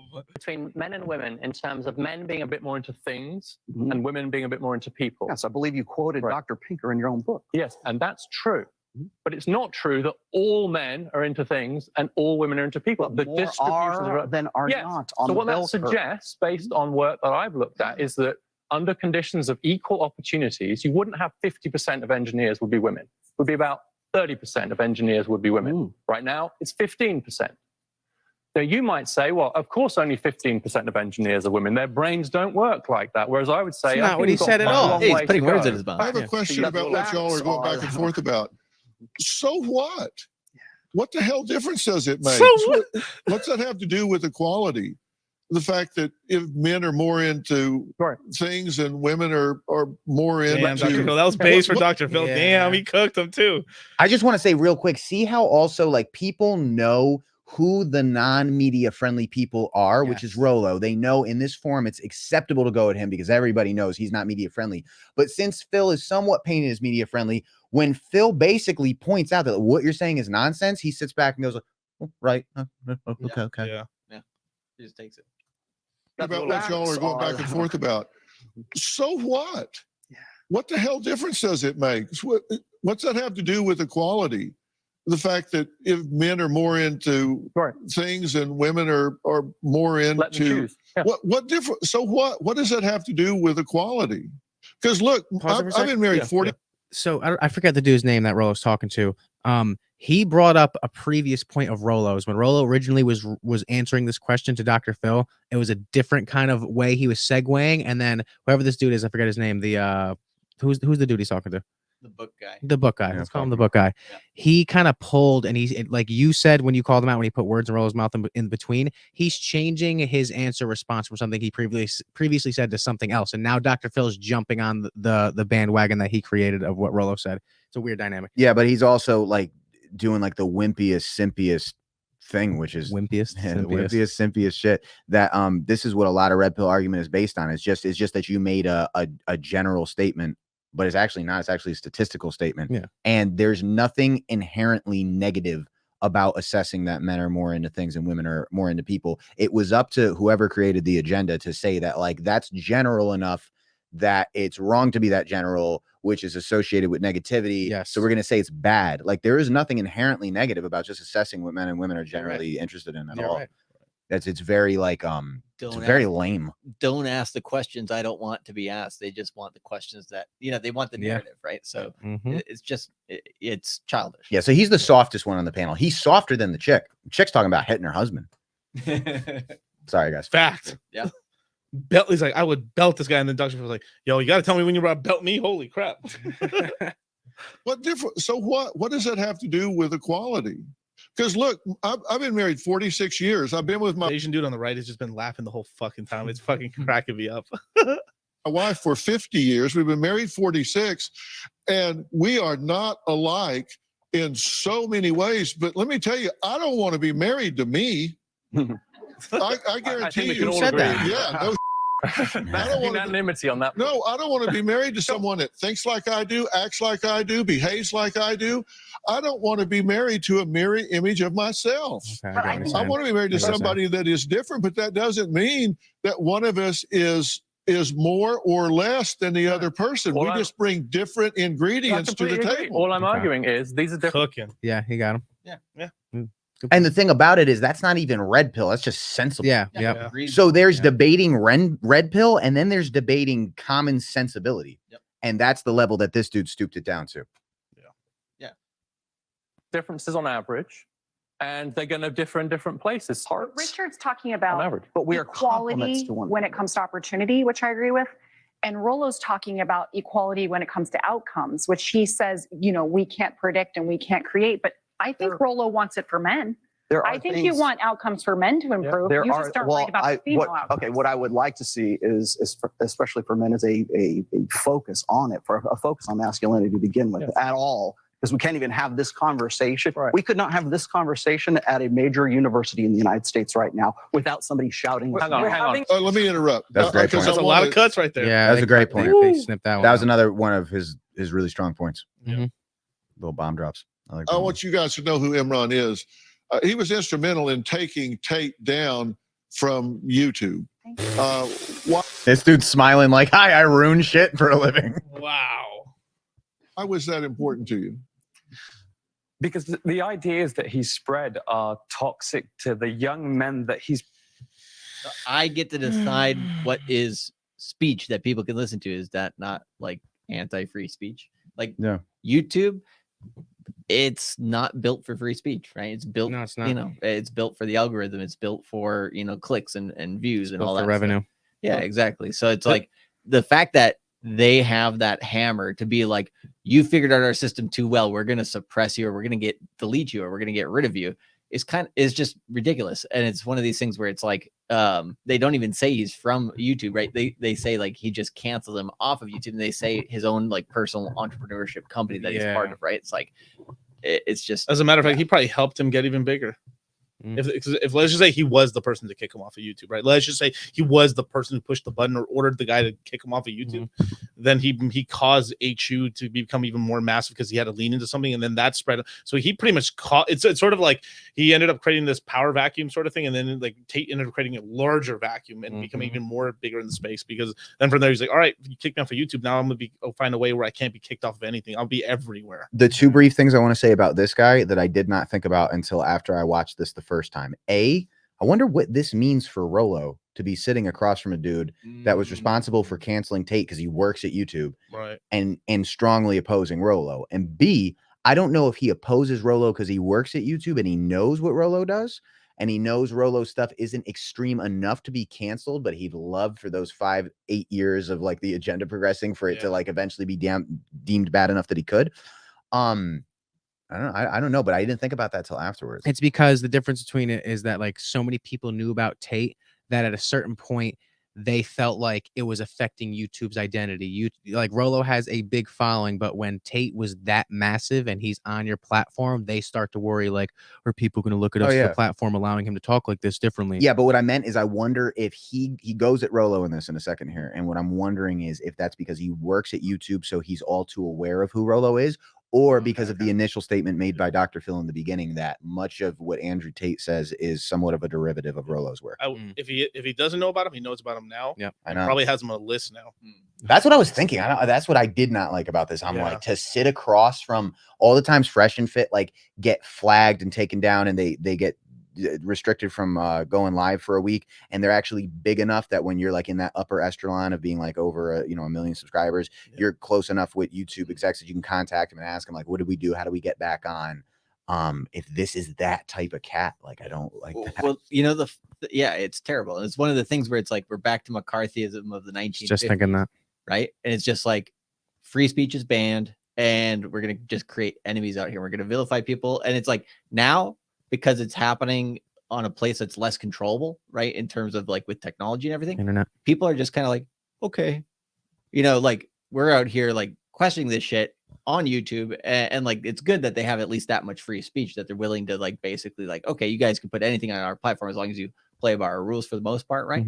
But it's one of these things where it's just like, we're okay with our rights being taken away since 9/11 so much that like people are just letting them just melt away. Like I always felt like, when I couldn't go through an airport without going through, like all the ridiculous TSA stuff that they have us do, especially when you do international travel, it's just like a chipping away at everybody's freedoms. And it's worked so well over the last 20-30 years that now people, for the most part, are accepting it, right? They're not pushing it back against YouTube and stuff so much. So it's one of these things where it's like, it's not a good direction. It's going towards that 1984 direction a little bit more than I think most people would like. And it's the only thing to slow that stuff down is that people have to be willing to talk about it. And if, in this case, what they're trying to do is they're trying to say that we can't have discussion on these types of things because it's bad or it triggers people too much. And by muting that discussion, especially in universities, like Rolo mentioned, then having that divide and conquer strategy just means the media wins, the government wins, the people who want to push whatever agenda they're pushing, they win because people eventually just give up on that. It's none of it's actually dangerous. It just hurts. Right. It just has the ability to hurt revenue, right, for certain companies. And so it's not good enough to say it's hurting our revenue. So it's like they have to mask it with something. So they say it's dangerous. But it really is amazing to have been brainwashed over a period of 20, 30 years, whatever you want to call it, until we can actually be sold the idea that just letting people talk is dangerous, and buying it and living in a state of psychosis where you believe it, that like people talking shit or people talking things that you don't agree with is actually dangerous. It is a harm to you. And people believe that. They believe that. It's not. Just let people say what they want to say, unless they're calling for radical violence now. That's the only thing that's actually dangerous. And that's the opposite of what we were taught in school. Like, at least when I was growing up, right? They were like, we need debate, right? Here's like when you get into high school, at the end of high school, it's like, hey, here's political debate. And you actually, like, one of the things that, like, I went to a Catholic high school in my town. And one of these guys like told me, he's like, during one of these debates, he's like, dinosaurs aren't real. You just find out the ridiculous shit people, talk about. You're like, I was in school with this guy for like 6 years. I had no idea he was like that backwards, right? Yeah. And it's one of these things where that stuff brings out the conversation. Everybody in the class just looks at the dude and like, we know you believe in the Bible, but bro, like, really? And it's, one of these things where, people need that discussion, right? Because just everywhere, but there's nobody having the discussion anymore. So people get into these camps and just the world becomes more tribalistic. But like you said before, like, divide and conquer. Right? Yeah, because it's such a simple thing, because like all you got to do is explain to people, or have the freedom to explain to people, that the dinosaurs were here. It was their planet. They died off. The aliens brought humans here, and that's how it happened. Yeah, exactly. The pyramids. Possibly. Yeah, no. Yeah. He's primarily being fed into. The TikTok algorithm is set up in a way that it feeds you the most controversial content first. Andrew Tate himself understands the algorithm in the way that digital natives do. Within 2.5 minutes of opening a new TikTok account, you're being fed Andrew Tate videos. And that's why he's one of the most seen men in the world, talking about men. Not just there, on YouTube too. So he figured out your algo as well. Yeah. And the problem is that the ideology that he, of course, is based on yours, Rollo, which is, one way of looking at the world. I don't think it necessarily leads to great outcomes for people. I don't think it leads to great outcomes for relationships. How much you know about it? The problem is that your ideology is phenomenally reductive, and ultimately it leads to failure. Reductive? Reductive of what? What? I do not understand what he's trying to say. Claps back at him pretty good Yeah. for this. But he's just basically like, hey, I have free reign to just say you're a piece of shit. What does reductive mean in respect to what Rollo like says? you're basically a minus to society is what he's trying to say, I think. Or your life's lesser of because of following the red pill, basically. So it's like you have a less of a life. Great outcomes for relationships. Oh my God. The problem is that your marriage, ideology is phenomenally reductive, and ultimately it leads to failure. And yet And I've been that responsible for those taking the ideas- noose off of millions of men's necks And those ideas, for the last 12 those ideas, when amplified, What does that mean? when added with the social media overlay of controversy, it's led to lots and lots of young men being taught by Andrew Tate that the way to treat a woman if she disrespects you is to grab her by the neck and grab a machete. Again, I'm What? not here to be an What? apologist Wow. for someone Wow. who has taken my work and distorted it into his red meat social media empire. What do you mean you took the noose off of men? What do you mean? What? Dude, Is there? a machete? What do you mean you took the noose off of men? What do you mean? They went off that whole and grab her by the neck and the machete thing real quick. Yeah, dude. What the hell is he talking about? I think he's just assuming. Have you seen that clip? He's trying to make it an extreme case. Well, then he of, sleeps like, on, I've seen the Right, clips. exactly. I've seen Yeah. the clips that he sleeps by his bed with a machete. Yeah, I don't know. It's some kind of joke he made about like, I won't take shit from a bitch. I grab a machete. It's like, but his retractors, they reiterate that as if he actually preached that as like as a good practice. No, like it wasn't joking. No, the only clips. I mean, I believe it. Like it probably was a joke and shit, but that's the whole thing. Is they don't know like what's a joke and what's not a joke. They just take everything so literal. Yeah. Yeah, or they just want to like again distort reality. Yeah. Just, because they hate them. Yeah, they want to tie into the pathos, the emotion, and be like, oh, that sounds bad emotionally. I'm saying is that I've been, my work has been at least in some way instrumental in preventing suicides. It causes harm to women. You talk about suicide. What's the primary cause of young women dying in America? You tell me, man. Partner violence. Yeah, because men are violent. We have a proclivity for violence. We have You better have this trait great aggression than we compassion do for- agreeable. You have this. You claim to have this great compassion for young men, who you say are harming themselves, and yet when I say to you the thing that's killing young women is men, you sneer with such anger at me, and you say to me, do you know what actually men are being the killed number by one themselves. way of men So being men are killed killing is right men, now? and men are killing women too. It's not suicide. It's a male on male violence as well. We've got some audience members listening to all this, and I see some of you really squirming. If you got a comment or question, raise your hand right now. Hi, my name is Melissa, and I was just thinking how you were saying that The show jumps around a lot, man. Yeah, God, because it's because it's so long-winded when they chop They're it coming up. up on the Sometimes they get lost. in They're how to- coming up on the time scale for this Yeah. show, or the time slot is so air packed tight. They come up on credits in the middle of her question. Oh, okay. Yeah. But So this is the end.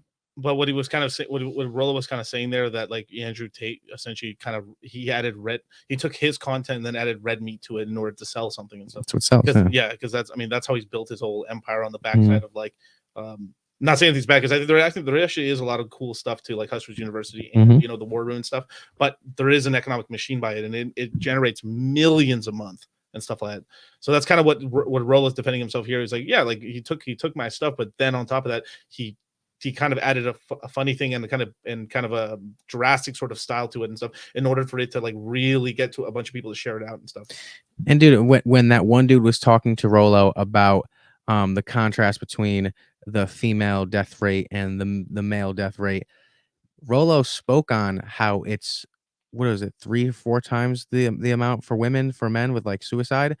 And he kind of just brushed past it and said, what about women? When like that's never a talking point for men ever. Yeah. And that's the prime example of him just brushing over and then being like, here, let's prioritize the women in the sense when Rollo was talking about like suicide and death rate. And then he brought up male on male violence being the correlation to women and male deaths and violence is just correlating to violence. But he brushes over the fact that he's talking about male suicide rate being quadruple the amount for women, and they just don't care at all. He They're ain't, like, oh, he ain't whatever. really get much of a chance to respond here. It's got to be tough for Rollo because Rollo. And they cut him off too. I No, know they cut him I off. know they cut him off. With that. This is the best I've seen Rollo perform. He really was able to get enough room to, at least like on a mainstream platform or on a talk show, where it's not just him having the entire floor to talk, but he at least got the chance to explain himself from Dr. Phil. Dr. Phil really, in a way, took his side against the sad puppy dog face guy that wrote the book. No name. But who? You know why Rollo isn't particularly phenomenal in debate is because Rollo doesn't really debate. He wants the chance to explain the subject at hand, back it up with stats, bring the detail to the conversation that the opposing party probably isn't. And that's just honest conversation. So that's actually what he tries to do. But he often gets put up against, when he does accept a debate or is in like a semi-debate here, by people who are more like debate tactic, talk louder, talk over, talk in a more flamboyant way, talk in a way that reaches the soft people better.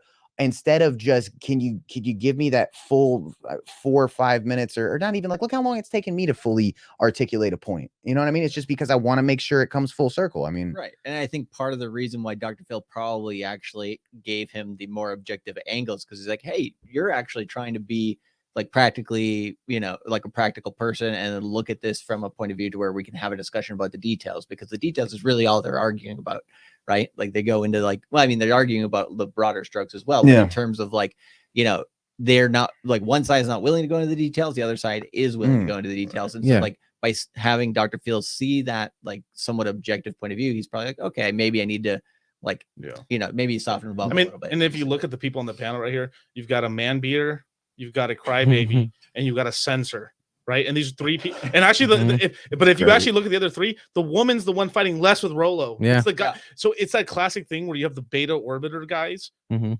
trying to defend my lady, and then my lady's like, no, I'm a badass woman. I can do, like, I don't need you to defend me. Yeah. And then that's what cracks me up this whole time, because you actually hear like there's some little rebuttals in there. She's actually chastising the other guy for saying something like, "What are you do?" No, because she's so in her mind so strong. She's really masculine actually. Yeah. She's so masculine in her frame that she's like, "What are you doing defending me? Like I can no, that's not it." That's that whole sort of thing where like you have like they say like there's men speaking for women, and they're basically saying like these men are the ones saying like you shouldn't be saying that for women and stuff, but then the woman saying you do that to me right now. Yeah, dude, and like an analogy almost, like Rollo is explaining out the article of a response, and the other dude's just yelling out headlines. I think everybody wants and kind of hopes in these conversations for someone to have that Jordan Peterson kind of response, which is like, so it's like Rollo's an intelligent conversationalist and writer who often refers back to his writing, who has committed a lot of his writing and statistics to memory, which is part of what makes educated conversation.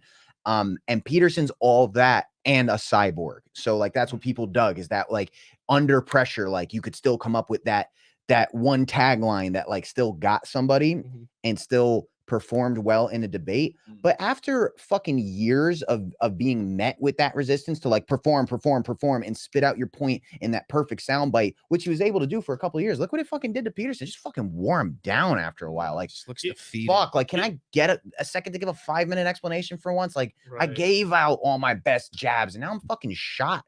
Like, really? No, I'm respectfully, I do like what I think Peterson has had somewhat of a positive influence on a lot of guys, but he also was addicted to pills and was in rehab. Yeah. The reason he kept disappearing was because health problems or relapse and drug. I would say probably opiates. Klonopins. Yeah. So there's a reason why he was so robotic during that time. He probably was on a lot of drugs that made him stone walled and was able to like get those punches off.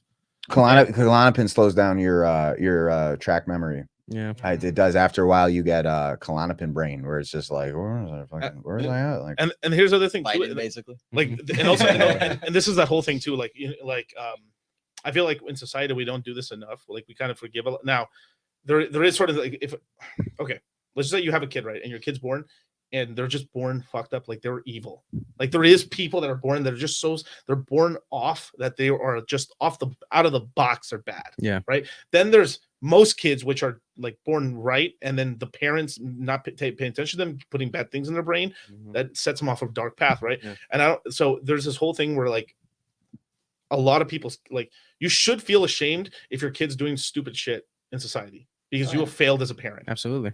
Now there is the little like 5% of kids that like they just came out the box like that. Yeah, that's not your fault. But there isn't enough blame on the parents and the woman and the man of like having these fucked up kids, right? Now, like Peter Jordanson's daughter and wife have embarrassed him many times over. Yeah. I mean, literally, like fucking what Andrew T was talking about. He fucking banged. He basically banged her. Big smash. Flew her out. Shout out Big Top G. Flew her out. Banged her. Hi hee hee ha ha.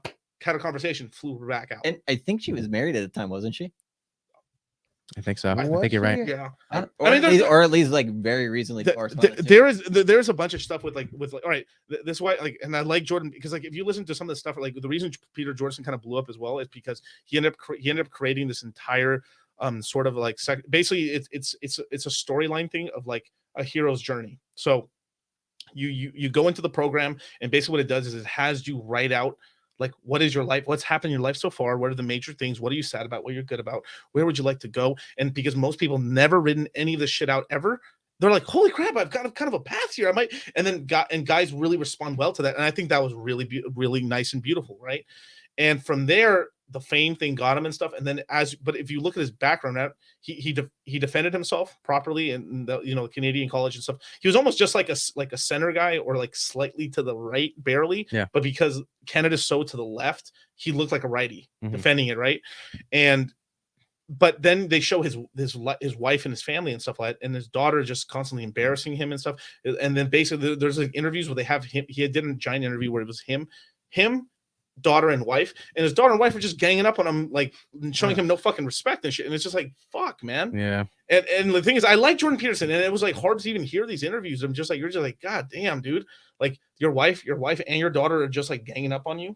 It's, man, I don't know. You know, in the early days before Tate was famous, I just remember Rollo doing his breakdown about Michaela Peterson and showing that, she had went off with Tate to Romania and they like spent a weekend together. And I remember showing my roommate at the time because Tate wasn't famous. And actually, Tate was hard for me to digest at first. All these folks were hard for me to digest at first. Like, it's like the pizzazz has got to wear off before you hear what they're saying. Yeah. So the way I originally interpreted Tate was the same way everybody else did. I'm like, this pompous asshole. You know what I mean? And so I'm showing this to my roommate saying, look at how this is like the the golden child daughter of Jordan Peterson, respected intellect, and now she's supposed to be a respected intellect following in his path. And look who she ran off with, this fucking bad boy, fucking alpha menace. And I wasn't really listening, and my roommate's listening, and she goes, "Oh, it makes perfect sense. This is like she sees her dad in him." And I didn't get it at first, and I was like, "Well, what do you mean?" And now that I've digested enough Tate and enough of Tate's like really smart talking points, I'm like, oh, I get the comparison he was making. That like, look at who her father is, dude, famous for spitting hard conservative facts all day on TV, and then basically Tate's just like the aggressive version of that same shit. Yeah. Never thought about that. Yeah. No, that's fact. But the thing is, why it comes out as an attack is because he was so negative against him as well. If he was like positive, if he was like, oh, I like Tate and this and that happened, it's like, oh, that makes sense, right? Yeah. Oh my god, there's so much other stuff that goes down with, like, and then the daughter starts making all these really. This is shout out to Rolo. Like me and Rolo have talked about this sort of stuff with like about Michaela Pearson, that she was going through such a weird manic episode that like she was going onto Facebook and like asking, is there anyone in the area that could babysit my daughter? Oh, dude. Just random people to babysit. It was Instagram stories. She'd post on Instagram like for random strangers to come babysit her daughter for fees and where they live, and I'll fly you out here to live with us. And it's fucked up. Rolo said he's like he could not believe. I mean, he said him and his wife had saw that post and just could not believe what was going on. And he's like I offered to take care of. He's like I would he's like I was like, Michaela, if you ever do that shit, just leave your daughter to me or something like that, because that is crazy. You're offering random strangers to take care of your daughter on fucking Instagram and Facebook. I was on stream with him that day when he did the breakdown before we did a different talking point. Yeah. He went in on her with that. Where's the husband? No, yeah, wondering. He's like your age. Yeah, her husband. She's like 30. Oh, she married some super young guy? Yeah, she married a dude's Rock's age. Shout out to Rock. Kind of simpish looking. You know, kind of like you know. And it's a bad thing for these older people to be marrying these younger people. Yeah. How dare she be drifting down? She is hot though, in her own way. Anyway. I also kind of think that about the fucking chick attorney. I like her feistiness. I can't front. I don't know what I'm fucked up. Bro. We come back over here. You have a fucking black eye and stuff. What happened, bro? Oh no, I just fell down some stairs. Those fucking female men's hit rights myself. attorneys, dude. They start fucking you up. They secretly hate men. Yo, she was so aggressive with that. I'm gonna deck this dude. Like, Dude, damn. she was like that feistiness. And she said to him, she's like, when I argue with him, all he does is come at me with facts. That's what she said. He's like armed to the teeth. Mhm. I bet. Dude, she probably came back from the recording and like he saw it, and she walks in the door and he's like, what was that? The fuck? Your question, raise your hand right now. Hi, my name is Melissa, and I was just thinking how you were saying that, women are more likely to be this way and men are more likely to be this way. But a lot of it is we are raised to be that way, and without even having a choice. So I don't understand where you're coming from with that. Okay, that's because you believe in social constructionism as a primary way of socializing human beings right now. You have just a level of intellect from Dude, this it's speech to her. insane. God, Yeah. dude. She's like, men and women do stuff. Yeah, he's too smart for her. She didn't get what he was saying. Yeah. He doesn't dumb himself down to talk to people, because he doesn't dumb himself down to say that's simply not true. You weren't raised to not want to be a fucking mechanic. The femininity in you, and that's gone now. Look at her. But I mean, like the femininity in you, the femininity in you said, no, I'd rather fucking like wear a dress. Like, I don't want to get my hands dirty and be a mechanic. But like he gave a real well-read answer. She said Rolo's basically, I'm well an read. That's individual. why he talks the way he talks. He's well read. It's all committed in here. So it's Nature and nurture sort of things. Yeah. social constructionism as a primary way of socializing human beings right now. You have natural proclivities as a woman, as a man, that are going to express themselves regardless of societies across the board. It's not all socialization, if anything. The nature versus nurture discussion and that debate has been over since the mid-2000s. Well, nothing is all or nothing. Right. Is what I'm trying to say. Exactly. No, she's But what I'm pressed. saying is that you have innate proclivities as a woman, as a man, that are going to express themselves. So again, as I was saying, in gender neutral societies, men are going to lean one way, women are going to lean another way. It's not because they were taught that way. It's because that's what their natural innate inclination is.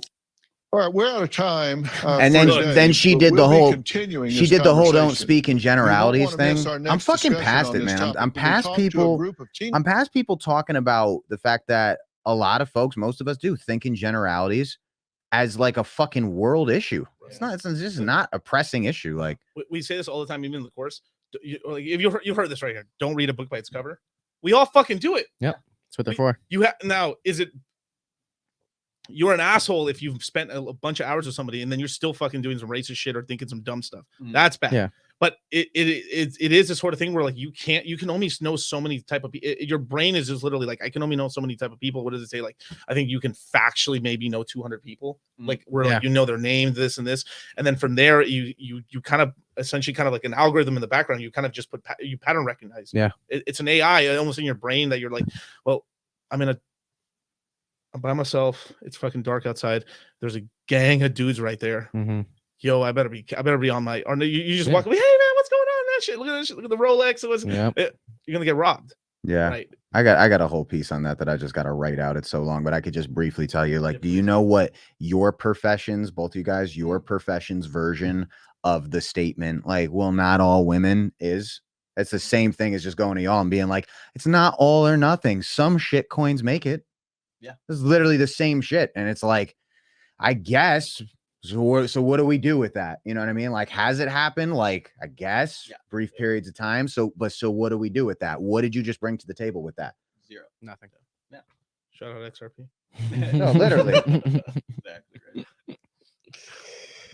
Oh man. Yeah, let's see what's Teenage boys and their mothers about Andrew Tate and toxic masculinity. Their mothers were surprised by what they heard, and trust me, you will be too. Andrew Tate has a huge impact on what teenagers think now. Like everyone wants to be like him, like rich guy, Bugatti, all that like rich lifestyle. He's very positive about how to be successful, go to the gym, get a good mentality. I'm influenced by Andrew Tate. Those kids are cooking. God forbid these kids get in the gym.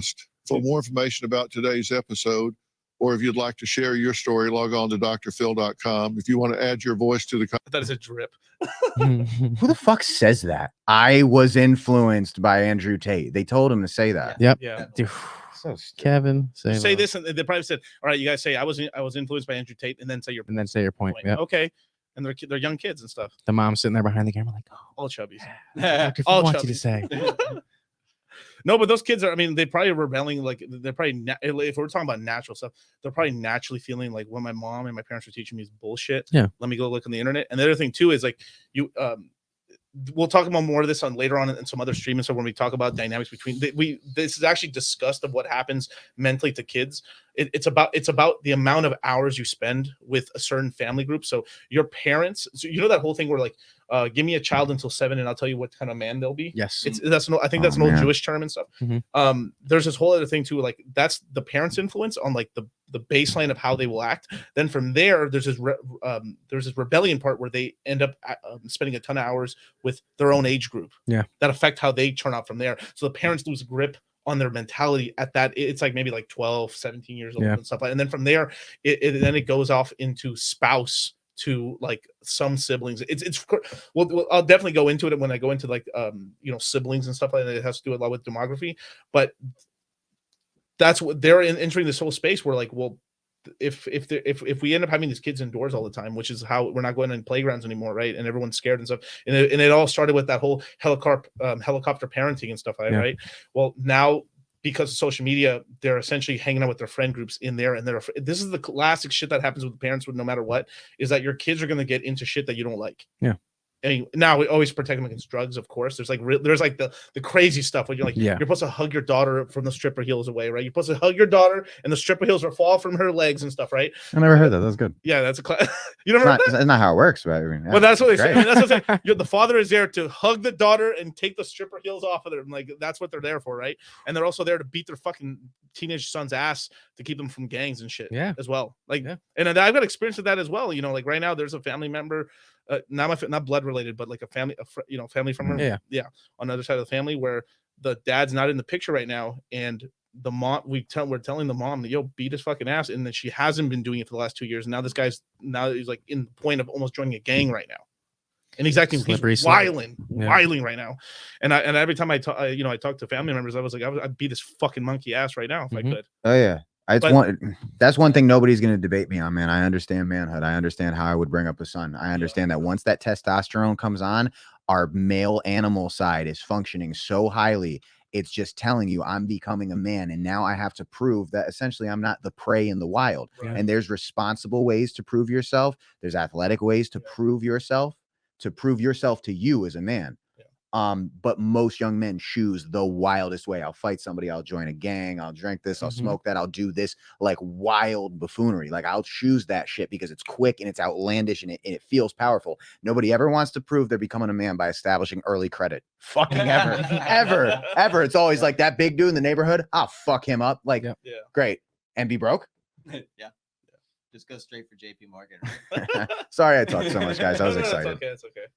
But yeah, that was, I mean, I kind of started being a little negative towards, like, it was so surprising. The people I thought I would be negative, I kind of warmed up a little bit more to like that 24-year-old spiritual man energy guy. Yeah, sexual energy. Sexual energy. Sexual energy guy, my bad.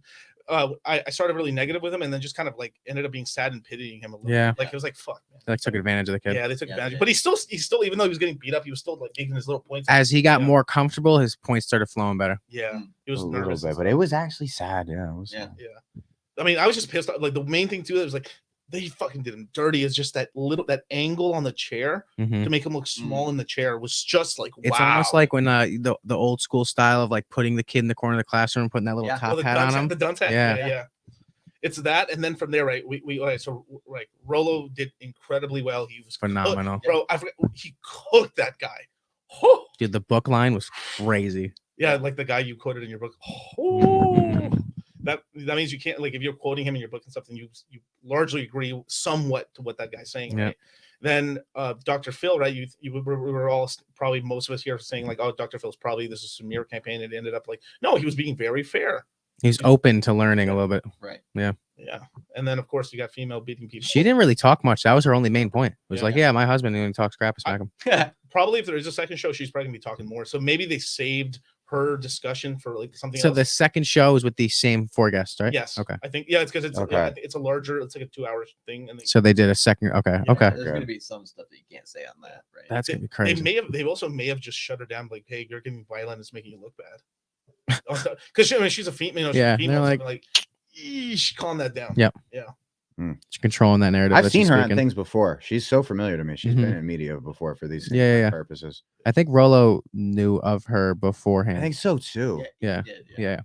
And that's very crafty of him to have read that dude's book before he said I knew he would. He always prepares. That's fucking genius. Yeah, I mean, like if you're going to be debating these people, you should be know who you're talking to, right? Like, whereas these other guys, you can say, Yeah, they ain't read their eyes they, from it. they clearly didn't understand. The only thing that dude did was he started the episode or his speaking point, and he brought up like 3 things about Tate that he Googled, like the number of searches and like how many times he's been seeing it. And that's the only research he's done other than speaking my truth. That's all he did. Yeah, 0 on roll. Yeah, nothing. He did no he research. he was the worst one, followed up by the censor.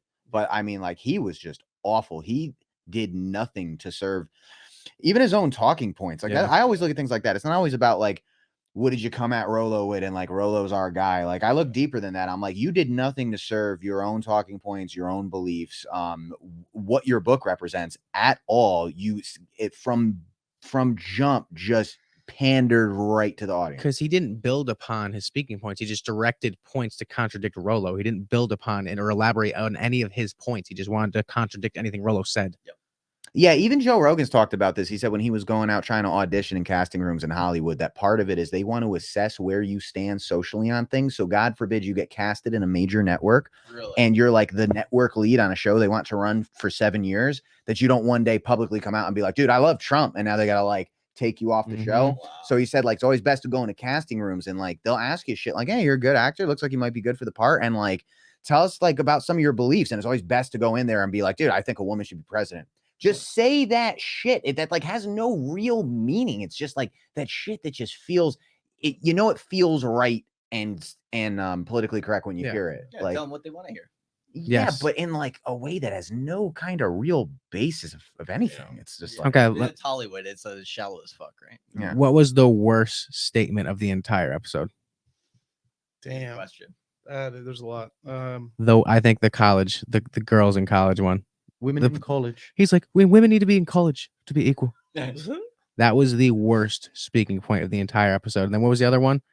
He said in the same sentence is women in college and He said the gender pay gap, women in college, a woman being president. Yeah, the woman being president one was horrendous And too. the gender pay gap's also. Yep. We know that. What about all the men working in the rare earth metal slave mining camps in the Congo? Where's the equal? I want 50% women in the slave pit. Okay, 50% of women in the slave pit. Quality. What parts did you guys cringe at the most? The part that I cringed at the most was, I'm trying to think here. For me. Well, I don't know. You want to do your point? No, I'm just trying to think here. What's like the thing that I thought was the most cringy? I think just in general, like the fact that they were just from the beginning just putting it in a way where like it ended up being like slightly objective, but like for me, just how it was, put at the very. You look at the kind of like the structure of the show, right? Mhm. You see the bookends of, they gave Rollo the last word before the credits, but then they're like, basically giving these kids who are being manipulated, influenced, Yeah. right? And then at the very beginning, they show that quote. So it's just all about the framing of how they made the show that I thought was the most cringe, because it's like, hey, we're going to pretend like we're giving you like an objective point of view on you, but obviously we have our agenda as well. So it's like you can't go after them so much for being, unfair or whatever you want to call it.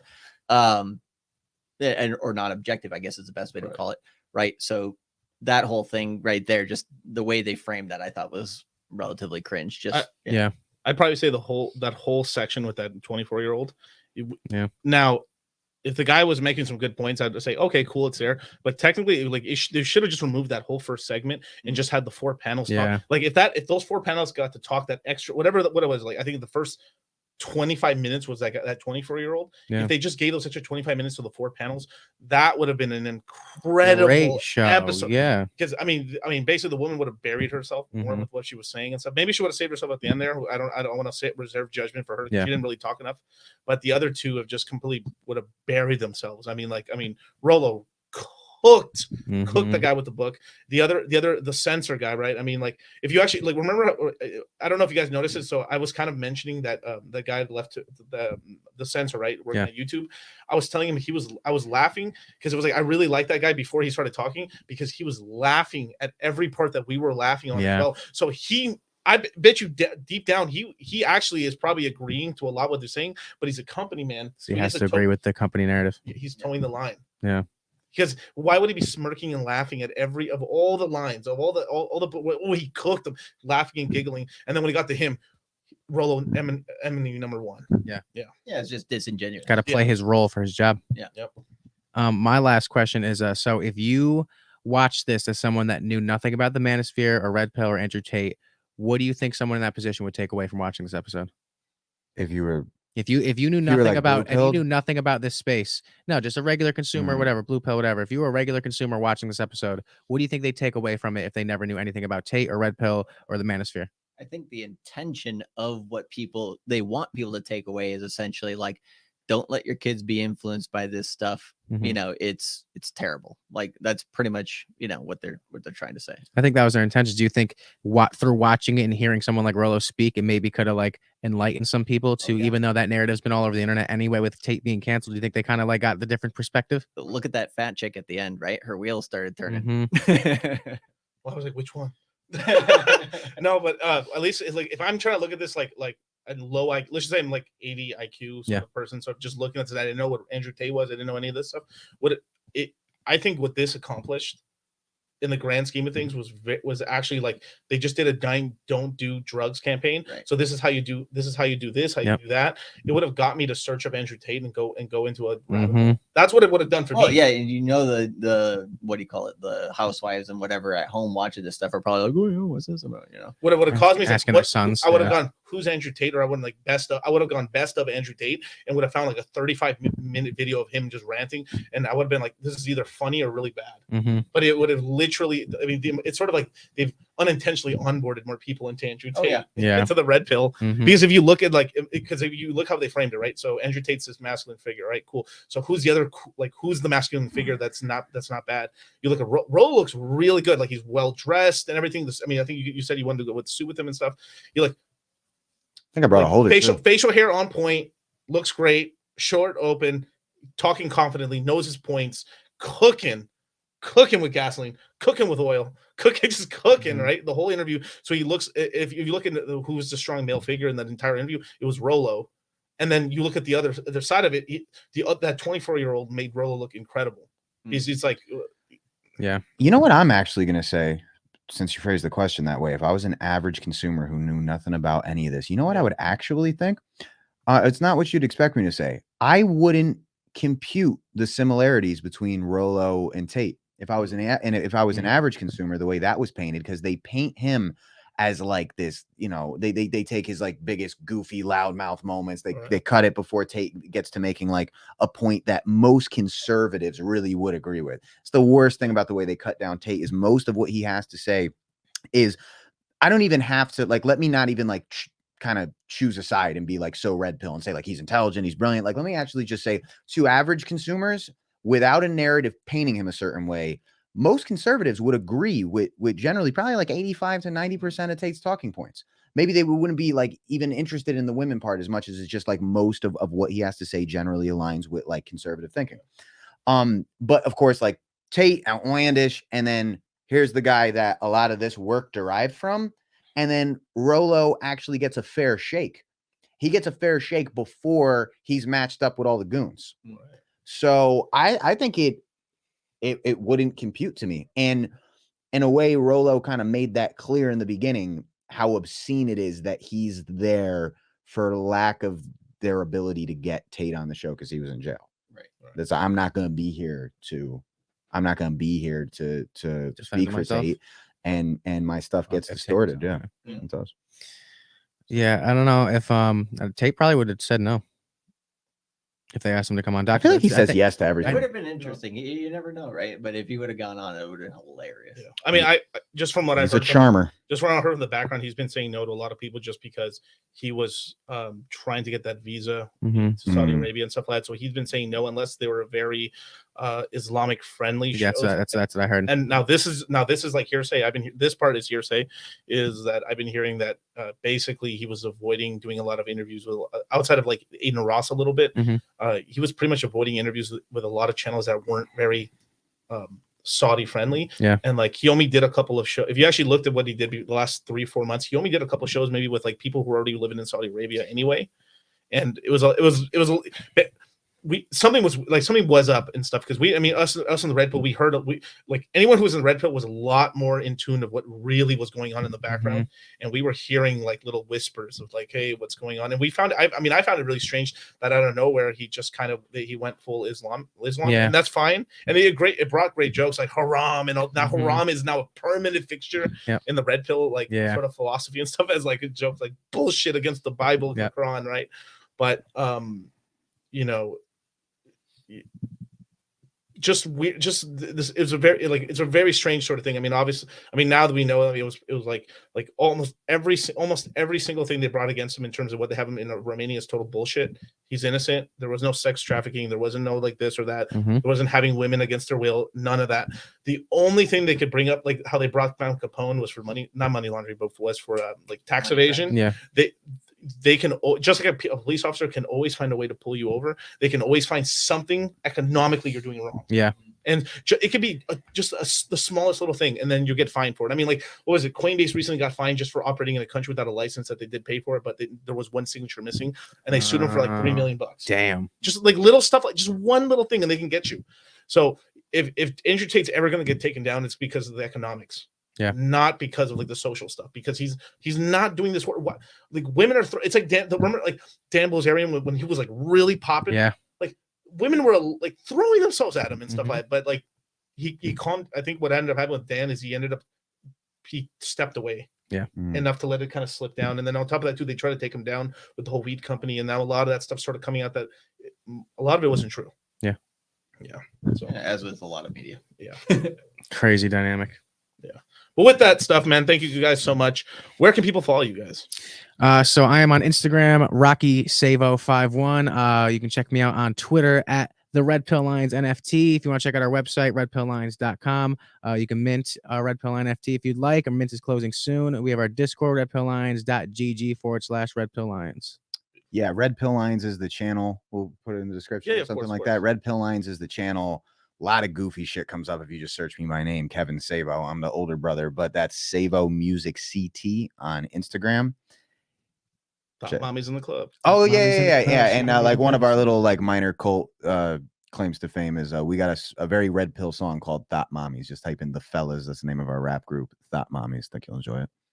And yeah, you can find me on Cultivate Crypto on YouTube talking about crypto. We were just on that show before with all you guys. We talked about red pill lines and all that. It was a good time. So yeah, go to Cultivate Crypto on YouTube as well as cultivatecrypto.com and go to the Citadel. Yeah, definitely, man.